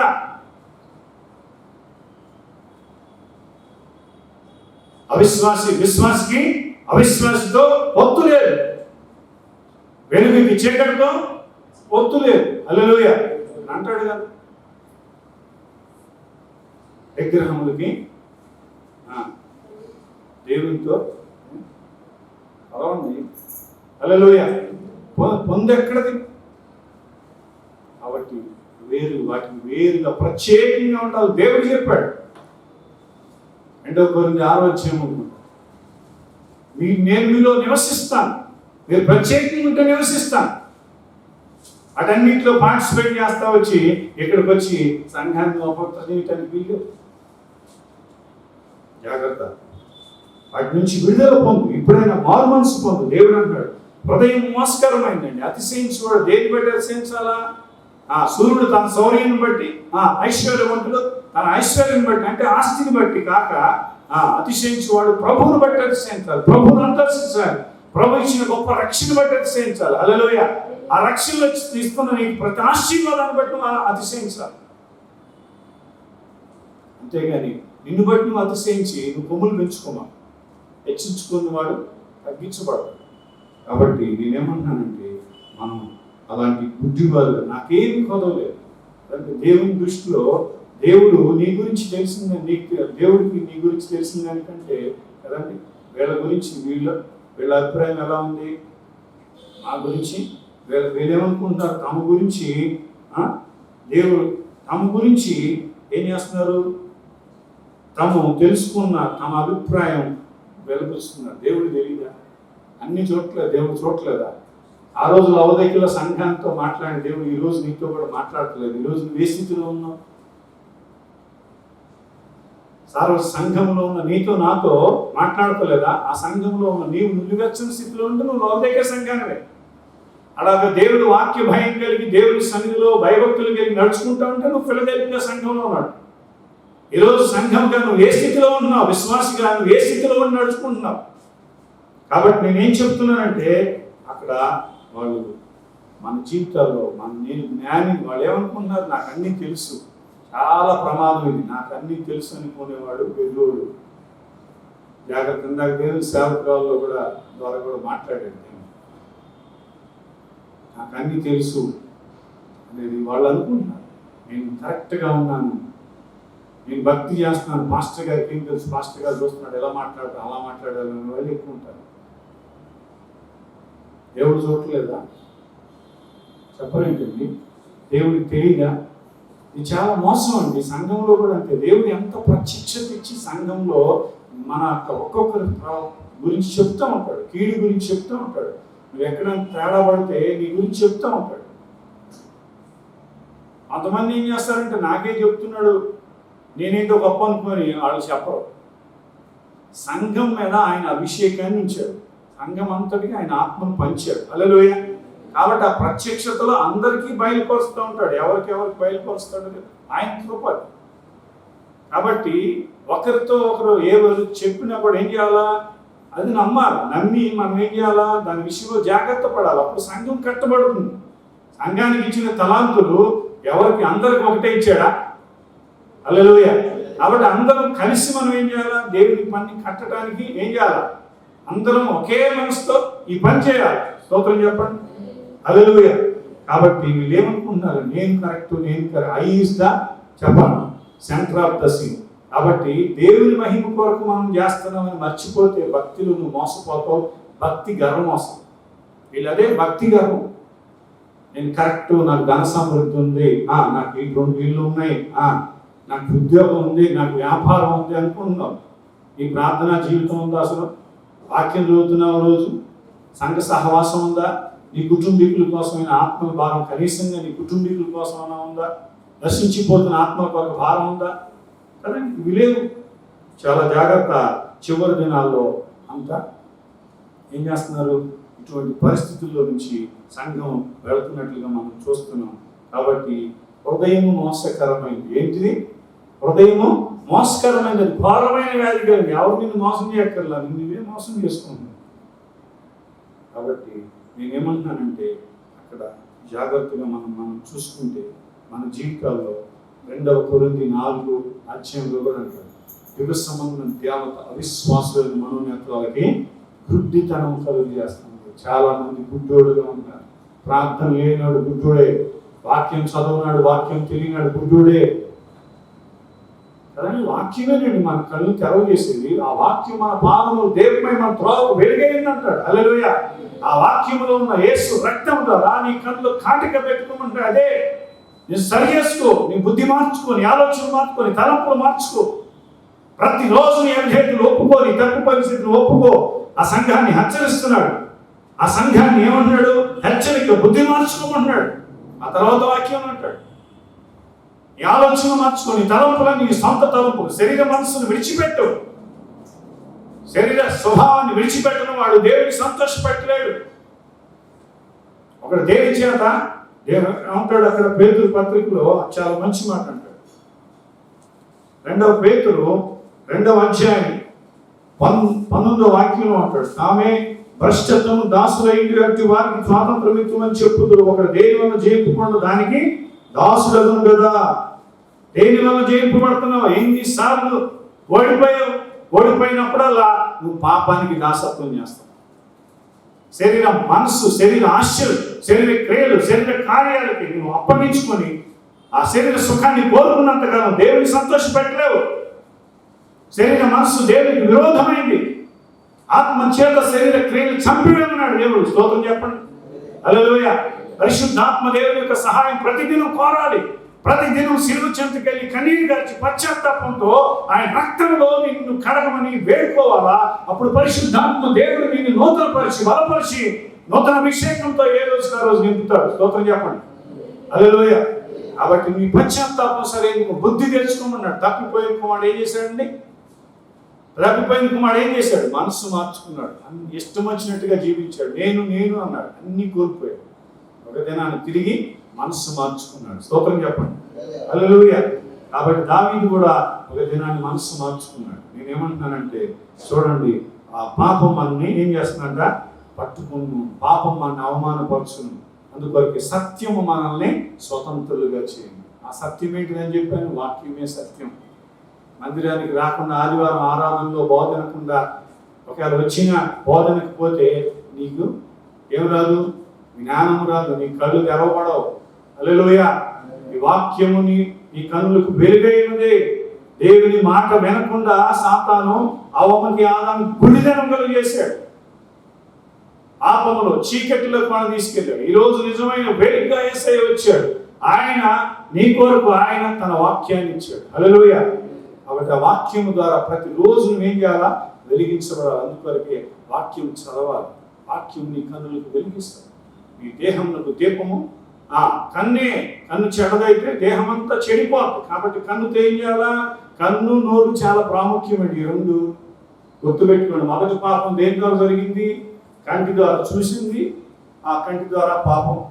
అలాగే నోటితో తింది పాపం. కాబట్టి అందుకొరకే మనం వాక్యాన్ని కంపల్సరిగా రోజు చదవాల్సింది. ఈ కళ్ళు మంచివి కాదు. ఈ కళ్ళు మార్పు చెందాలి, పవిత్రపరచబడి రోజు వాక్యమే పవిత్రపరచాలి. హల్లెలూయా. అలాగే ప్రార్థన చేసినప్పుడు నోరు కూడా పవిత్రపరచాలి. అందుకే నోటితో పైకి ప్రార్థన చేయమంటాం, అందుకే నోటితో బైబిల్ చదవమంటాం, హల్లెలూయా, స్తుతి ఆరాధన చేయమంటాం. అప్పుడు ఈ నోరు కళ్ళు కూడా పవిత్రపరచబడతాయి. కాబట్టి నేనేమంటానంటే ఆ చివరి మాటలు చెప్పి ముగిస్తాను. ఏమంటున్నాడంటే అక్కడ, ఇప్పుడైనా నీ కన్నులకు తెల్లని వస్త్రము నీకు ధరించుకున్నట్టు, ఏమంటున్నాడు, నీ దిశమలో సిగ్గుపడుకున్నట్లు ధరించుకుంటూ తెల్లని వస్త్రములను నీవు దృష్టి కలుగుటకు నీ కన్నులకు కాటుకును నా యొక్క తొరుమని నీకు బుద్ధి చెప్పుచున్నాను. హల్లెలూయా, ఇది ఇప్పుడు చెప్పిన మాట. కాబట్టి మనం సరి చేసుకోవాలి, దిద్దుకోవాలి, దేవుడు హెచ్చరించినప్పుడు లోబడాలి. ఏమంటున్నాడు దేవుడు, నేను ప్రేమించు వాళ్ళందరినీ గద్దించి శిక్షించుచున్నాను. హల్లెలూయా, హల్లెలూయా. ఏంటండి, దేవుడు ఎవరిని ప్రేమిస్తాడని గద్దిస్తాడు. కొంతమంది గద్దిస్తే ఏం చేస్తారు, తిరుగుబాటు చేస్తారు, చేయకూడదు. అందరూ ప్రేమకి లోబడం. తల్లిదండ్రులు ఎందుకు గద్దిస్తారు, ప్రేమిస్తేనే గద్దిస్తారు. పోతే పనులే అనుకుంటే గద్దిస్తారా? మాస్టర్ కూడా అంతే, ఈ క్షేమంగా గద్దిస్తాడు, హెచ్చరిస్తాడు, బుద్ధి చెప్తాడు, చివరి దాకా బతిలాడతాడు. హల్లెలూయా. ఒక యవనస్తున్నైతే, నేను లిటరల్గా జరిగింది చెప్తున్నా, ఒక యవనస్తున్నైతే ఇంకొక యవనస్తుని గురించి వ్యసనపడి అతను మందిరానికి రాకుండా చాటుగా మందిరానికి రాకుండా తిరుగుతున్నాడు. అప్పుడు నేను అతని కాళ్ళు కొట్టుకుని అడిగాను, అరే నాయన, నువ్వు మందిరానికి మానేయమాక, ఎవరో గురించి నువ్వు వ్యసనపడి నీ కృపను కోల్పోతున్నావు అని చెప్పిన అతను లోబడలేదు. అతను వ్యసనం, అసూయ, ద్వేషం, పాపం, ఇవన్నీ చెడ్డ లక్షణం, శరీర స్వభావం. దీన్ని జయించకపోతే నువ్వు ఓడిపోతా ఉంటావు. హల్లెలూయా, హల్లెలూయా. కాబట్టి అతను కృపను కోల్పోయాడు. ఈరోజు మందిరంలో లేడు. జాగ్రత్త, నీవు నీ సేవకులు చెప్పినప్పుడు వినాలి, వాళ్ళ ఉపదేశానికి లోపడాలి. హల్లెలూయా. కాబట్టి దేవుడు ఎందుకు గద్దిస్తాడు, శిక్షిస్తాడు అంటున్నాడు, కనుక నీవు ఆసక్తి కలిగి మారు మనసు పొందు. బైబిల్ అంతా ఒకటేనండి, మీరు మార్పు చెందండి. యేసు ప్రభు బాధ ఇదే. యేసు ప్రభు భూమి మీదకి వచ్చి ఏమన్నాడు, పరలోక రాజ్యం సమీపించున్నది, సువార్తను విని ఏం చేయాలి, మీరు మారు మనసు పొందండి. హల్లెలూయా, హల్లెలూయా. ఇదే బోధ బైబిల్లో మొదటి నుంచి చివరి దాకా. ఆనాడు పాత నిబంధనలో ఉన్నటువంటి ఇశ్రాయేల్ సంఘానికి అదే చెప్పాడు దేవుడు, మీరు మారండి. ఈ రోజు కొత్త నిబంధన సంఘంలో ఉన్న మనకు కూడా దేవుడు ఏం చెప్తున్నాడు, మారు మనసు. హల్లెలూయా, హల్లెలూయా. చెప్పట్లే ఎవరు? హల్లెలూయా, హల్లెలూయా. కాబట్టి నువ్వు మార్చుకోవాలి, నీ మనస్సు మారాలి, నీ ఆలోచన, నీ తలంపు, నీ చూపు, నీ ప్రవర్తన చెప్పాలి, నీ క్రియలు మారాలి. హల్లెలూయా. కాబట్టి దేవుడు హెచ్చరించినప్పుడు తండ్రి తాను ప్రేమించిన ప్రతి కుమారుని ఏం చేస్తాడు, గద్దించి శిక్షిస్తాడు. తండ్రి చేసే శిక్షను తృణీకరించొద్దని హెబ్రీ 12 అంటాడు. 5వ వాక్యం చదువుకోండి. ఏమంటాడు, హెచ్చరిక గద్దింపుకు లోబడిన వాడు దుర్బీజుడు, అంటే వాక్యం లేని వాడు ఎదిరించేది. వాక్యానికి లోబడినాడు కదండి. మా పిల్లలైతే ఏం చేస్తారు, మీ గద్దించిన ఏం చేస్తారు, మా పిల్లలైతే కదా కొద్దిసేపు మాట్లాడతారు కానీ లోపలికి వెళ్ళిపోతారు. మా పిల్లలు కాకపోతే ఏం చేస్తారు, ఎవరినన్నా గద్దించే ఏం చేస్తారు, వాళ్ళు వెళ్ళిపోతారు. మీరు దేవుని పిల్లలైతే గద్దింపుకు లోపడాలి. దేవుని వాక్యం మీలో ఉంటే దేవుని పిలుపుకి, దేవుని హెచ్చరికకి, దేవుని బుద్ధి చెప్పినప్పుడు, దేవుడు గద్దించినప్పుడు, దేవుడు శిక్షించినప్పుడు నా మేలు కోసమే నమ్మాలి. స్తోత్రం చెప్పండి. ఏం జరిగిన నీ జీవితంలో నువ్వు దేవుని వైపు చూస్తూ విశ్వాసంతో ముందుకు నడవగలిగితే అవన్నీ మేలుగా మార్చే సర్వశక్తి గల దేవుడు ఆయన. హల్లెలూయా. కాబట్టి ఎస్తేరుని మొర్దెకై గద్దించాడు, నీ దగ్గర నుంచి రాకపోతే వేరొక దగ్గర నుంచి సహాయం వస్తుందని చెప్పాడు. ఎస్తేరు హెచ్చరించాడు. ఎస్తేరు వెంటనే మారు మనసు పొంది పశ్చాత్తాపడి ఏం చేసింది, 3 దినాలు ఉపవాసం ఉండి కన్నీళ్లతో ప్రార్థన చేసింది. హల్లెలూయా. వెంటనే ఆసక్తి కలిగి, జాగ్రత్త, నీకు చెప్పినప్పుడు నువ్వు లోపడాలి. పెద్ద కుమారుడు చెప్పాడు, తండ్రి బయటికి వచ్చి బతిమిలాడాడు, వచ్చాడు లోపలికి రాలా, వ్యసనం పడ్డాడు. ఇవాళ అక్క చెల్లెల మధ్యలో వ్యసనం, తల్లిదండ్రుల పిల్లల మధ్యలో వ్యసనం కదండి, భక్తి బాగా చేసే సహోదరుల మధ్యలో ఒకడి మీద ఒకటి వ్యసనం, ఒకడు సంపాదించినట్టు ఇంకోటి మీద వ్యసనం. అక్క చెల్లెలు పాడు చేస్తుంది, భక్తి జీవితంలో చెల్లెలు అక్కని పాడు చేస్తుంది. దీనికి కారణం ఎవరంటే దాని వెనక దురాత్మలు పనిచేస్తూ ఉంటాయి. జాగ్రత్త సుమా. నేను చాలా మందిని చూశాను, ఇలా ఓడి పడిపోయినాను, కృపని కోల్పోయినాను, ఎంతో మందిని చూశాను. ముసుగేస్తాడు సాతాను, వాళ్ళ నుంచి తల్లిదండ్రుల నుంచి చీకటి పిల్లల మీద ప్రభావితం చూపించాలని చూస్తాడు. ఎవరు సరిగ్గా భక్తి చేయరు వాళ్ళ గురించి చెప్తున్నాను.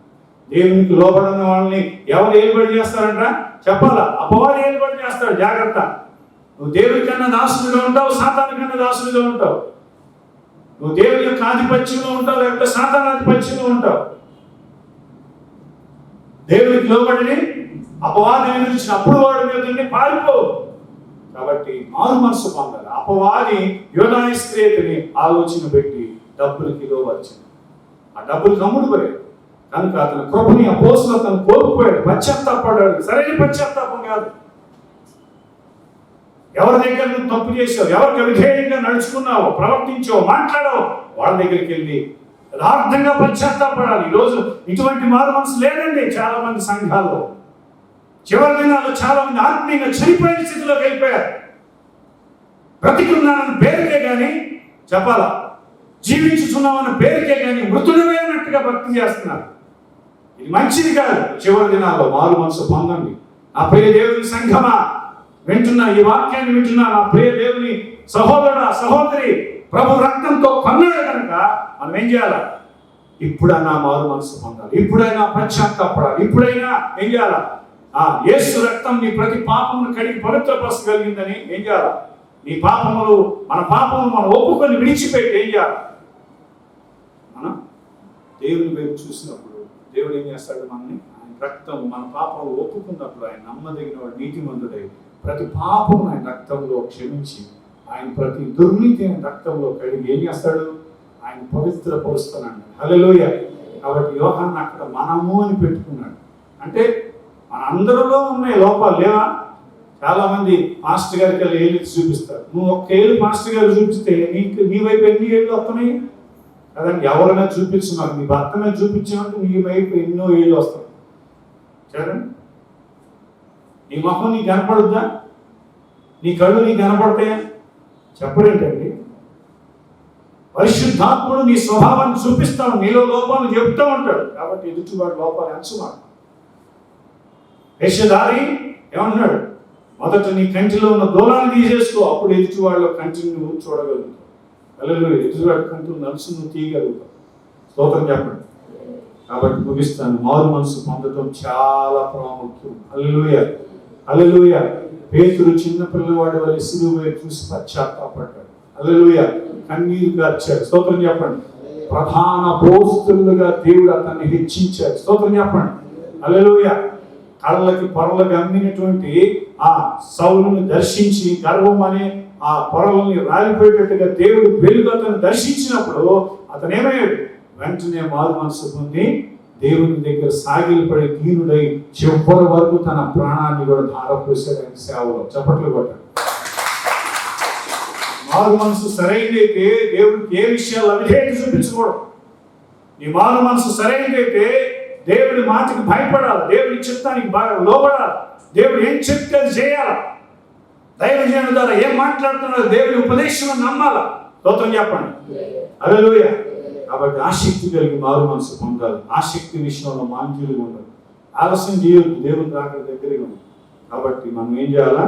ఆయన తలుపు నొత్తనే నుంచున్నాడు, తట్టుచున్నాడు అంటారు. ఏమంటున్నాడు? ఇంకా ఎవడైనా నా స్వరం మీరు తలుపు తీసిన నేను అతని వద్దకు వచ్చి అతనితో నేను నాతో కూడా అతడు భోజనం చేయను. ఆమేన్. హల్లెలూయా, హల్లెలూయా. కాబట్టి ఆయన వాకిలి దగ్గరే ఉన్నాను అంటున్నాడు. దేవుడు అక్కడ ఎక్కడ ఉంది? ఇదిగో త్వరగా నేను వస్తున్నాను. హల్లెలూయా. కాబట్టి జరగాల్సిన అన్ని జరిగిపోతాయి. ఈ తెగుల ద్వారా చాలా వాటికి ఏమైపోతాయి? మొత్తం ప్రపంచం అంతా కూడా ఫిల్టర్ అయిపోతుంది. ఈ పరిస్థితుల్లో నుంచి మనం నేర్చుకోవాల్సింది ఏంటంటే ఈ భూమి శాశ్వతం కాదు, మర్చిపోకూడదు. ఇప్పుడన్నా కళ్ళు తెరవబడాలి. హల్లెలూయా. ఈ పరిస్థితి మనకు కళ్ళు తెరవబడితే మనకు మేలు. జాగ్రత్త. ఇప్పుడన్నా బుద్ధి ఆలోచనలు మార్చుకోవాలి కదండి. ఎంతసేపటికి నీ ఉద్యోగమే కాదు, ఎంతసేపటికి నీ చదువే కాదు, ఎంతసేపటికి నీ వ్యాపారమే కాదు. చాలా మందికి ఇదే పని అండి, సంపాదనే పని. ఏం సంపాదిస్తావు? పరలోకంలో ఉంటుంది నీ సంపాదన. వస్తుందా నీ అందరి సంపాదన? చెప్పండి. యోగేలు ఉన్నాడు, నేను తల్లి గర్భం నుంచి దిగంబరిగా వచ్చాను, దిగంబరిగానే వెళ్తాను. ఈ సత్యం తెలిస్తే నువ్వు అనవసరమైనట్టు ప్రయాసపడు. అవసరమైంది ఒక్కటే. మరింత చెప్పాడు దేవుడు. దేవుని పాదాల దగ్గర నుండి ఏం చేయాలా? ప్రార్థన చేయాలి, దేవుని మాటలు వినాలా, ఆయన సన్నిధి సహవాసం చేయాలి. ఆయన సన్నిధిలో ఓపికతో ప్రార్థన చేయాలి. విసుగక నిత్యము ఏం చేయాలి? ప్రార్థన చేయమన్నాడు దేవుడు. హల్లెలూయా. చాలా మందికి ఓపిక లేదు. ప్రార్థన అంటే 5 నిమిషాలు ప్రార్థన, 10 నిమిషాలు ప్రార్థన. సహవాసం ఎక్కడి నుంచి వస్తుంది? ఉదయం తెరవట్లా కదండి. చేతి పనికి వెళ్ళమంటే 12 గంటలు వెళ్ళి పని చేసి వస్తాడు. ప్రార్థన చేయమంటే 10 నిమిషాలు చేసి అలసిపోయానంట. అంత బుద్ధిహీనత.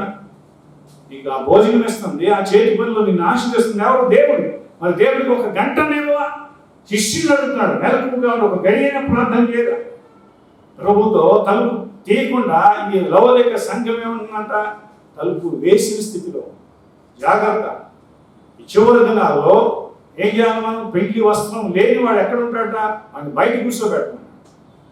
బుద్ధిగల కన్యకల్లో 10 మందిలో 5 ఏమయ్యారు?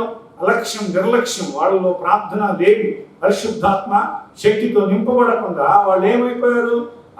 సిద్ధపాటు లేకపోవడం వల్ల పెళ్లి కుమారుడు వచ్చిన టైంలో వాళ్ళు ఏం చేశారు? ద్వారంలో ప్రవేశించడానికి కోల్పోయారు. అప్పుడు వచ్చి తలుపు కొట్టిన ఆయన ఏమన్నాడు? టైం అయిపోయింది. జాగ్రత్త. ఎప్పటికప్పుడు మనిషి బుద్ధి చాలా చండాలపోయింది. ఒక్క మాటలో చెప్పాలి. చూడు, ఎప్పటికప్పుడు మనం ఏం అడుగుతాం? ప్రభు ఒక్కసారి కదా.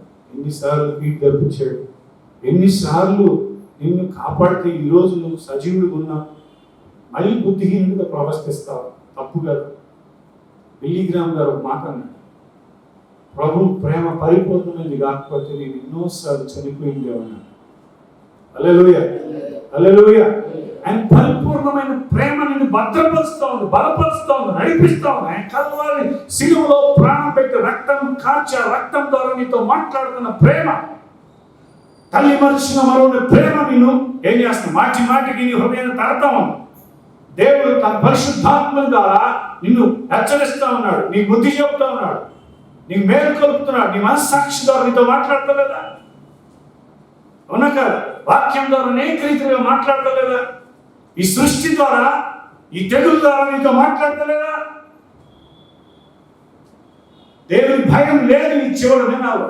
లోకంలో దేవునికి భయపడేవాడు కనపడతలేదు, దేవుని వెతికేవాడు లేడు అని దేవుని లేఖనం స్పష్టంగా సెలవుస్తుంది, బైబిల్ తెలియపరుస్తుంది. కాబట్టి ఇప్పుడన్నా నువ్వు దేవుని వెతుకుతావా?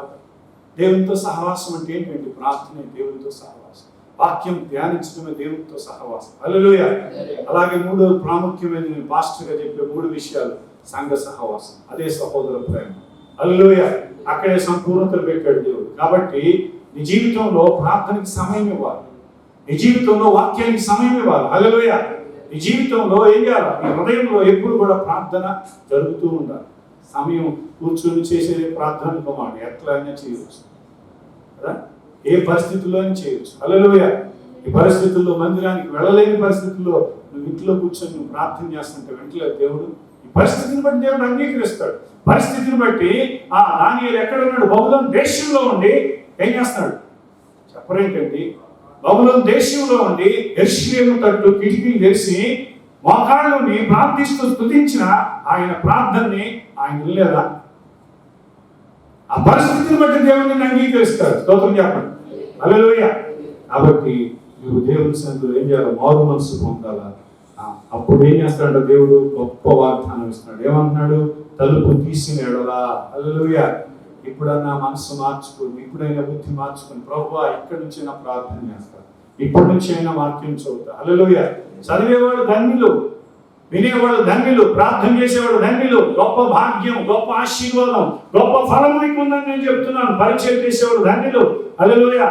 దేవుని రాజ్యం కట్టబడటానికి దేవుని భాగాలను దేవునికి ఇస్తూ, దేవుని కానుకలు సమర్పణ కానుకలు దేవుని భాగాన్ని ఇస్తూ దేవుని రాజ్యం కట్టబడడానికి ఎవరైతే ప్రయాసపడుతున్నారో మీరందరూ ధన్యులు. స్తోత్రం చెప్పండి. ఒకవేళ అలాంటి స్థితి మీలో లేకపోతే దేవుని సేవకుడుగా నేను మీకు ప్రకటిస్తూ మీకు నూతన ఆరంభం ఉంది. ఆమేన్. మీ మనస్సు మార్చుకుంటే అప్పుడు దేవుడు అంటున్నాడు, మీకు ఏమంటున్నాడంట? నేను జయించి నా తండ్రితో కూడా ఆయన సింహాసనం కూర్చున్న ప్రకారం జయించు వారిని నాతో కూడా నా సింహాసనం కూర్చుండనిచ్చేదను. ఆమేన్. హల్లెలూయా. ఇదండి గొప్ప అత్యున్నతమైన ఘనత ఏంటో తెలుసా? చెప్పండి. సింహాసనం. చెప్పండి. సింహాసనం. హల్లెలూయా. సింహాసనం మీద ఎవరు కూర్చోబెడతారండి? నిన్ను కూర్చోబెడతారా? చెప్పాలి. కూర్చోబెడతారా? ఎవరన్నా సింహాసనం ఎక్కిస్తారా? చెప్పరేకండి. ఎవరన్నా కూర్చోబెట్టుకుంటారా? యేసయ్య తప్పితే ఎవరు కూర్చోబెట్టుతారు? చప్పట్లు కొట్టండి. దాని కొరకు ఈ శిలువలో ఆయన వేలాడి తన ప్రాణం ఇచ్చాడు. ఆయన రక్తంతో నేను సంఘంగా కొన్నాడు. ఈ రోజు వధువు సంఘముగా ఆయనే నేను సిద్ధపరచుకున్నాడు. స్తోత్రం చెప్పండి. మరి సిద్ధపడితే సింహాసనం మీద యేసయ్య పెళ్లి కుమారుడుగా ఆయన పక్కన ఎవరు సీటు? మనకేనా? వధువు సంఘముగా మనకే. హల్లెలూయా, హల్లెలూయా, హల్లెలూయా. కాబట్టి ఆయన ఏమంటాడు? యోధా స్తుతి గోత్రపు సింహములో 3వ చరణం ఏంటి చెప్పండి? ఏంటి 3వ చరణం చివరి చరణం? నీ వారసత్వముకై నా జయము కోరింది నీవేనని అత్యున్నతమైన సింహాసనమును నాకిచ్చుటలో నీకు అసాధ్యమైనది ఏమున్నది?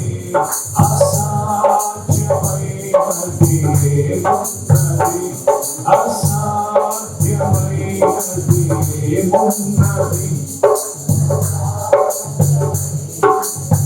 ఏమున్నది? యోధా స్తుతి గోత్రపు సింహమా యేసయ్యా ఆత్మీయ ప్రగతి నీ స్వాధీనమా నీవే కదా ఆరాధన స్తుతి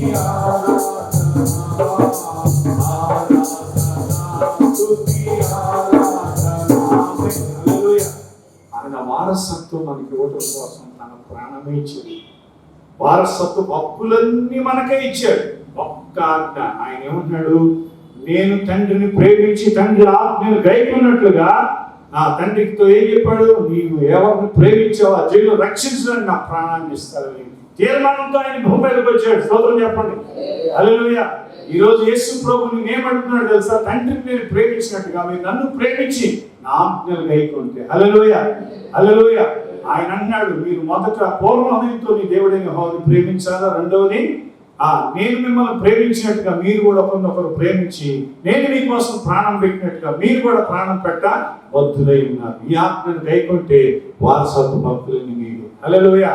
సింహాసనం మీదే. స్తోత్రం చెప్పండి. తన తల్లి కంటే, తండ్రి కంటే, అన్నదమ్ముల కంటే, అక్క చెల్లెల కంటే, భూముల కంటే, ఆస్తుల కంటే, చివరికి తన ప్రాణం కంటే ఎక్కువగా నన్ను ఎవడు ప్రేమిస్తాడో వాడికి ఏమంటున్నాడు? నాతో పాటు సింహాసనం మీద కూర్చొని పెట్టుకుంటాను. స్తోత్రం చెప్పండి. హల్లెలూయా. కాబట్టి కొత్త నిబంధన సంఘం గురించి సాక్ష్యం ఇచ్చాడు. వారు గొర్రెపిల్ల రక్తమును బట్టి నామించిన సాక్ష్యం బట్టి వారు అపవాదిని జయించిన వారు. స్తోత్రం చెప్పండి. హల్లెలూయా. లోకమును జయించిన విజయం మన విశ్వాసమే. స్తోత్రం చెప్పండి. కుమారుని యందు నమ్మికుంచువాడు తప్ప లోకాన్ని జయించగలవాడు ఎవడు లేడు. స్తోత్రం చెప్పండి. దేవుని మూలముగా పుట్టిన వారందరూ లోకమును జయించుదురని దేవుడు చెప్తున్నాడు. స్తోత్రం చెప్పండి. కాబట్టి నువ్వు ఓడిపోవటానికి ఆ దేవుడు నిన్ను పిలిచింది, చెప్పాలి జయించడానికి. హల్లెలూయా.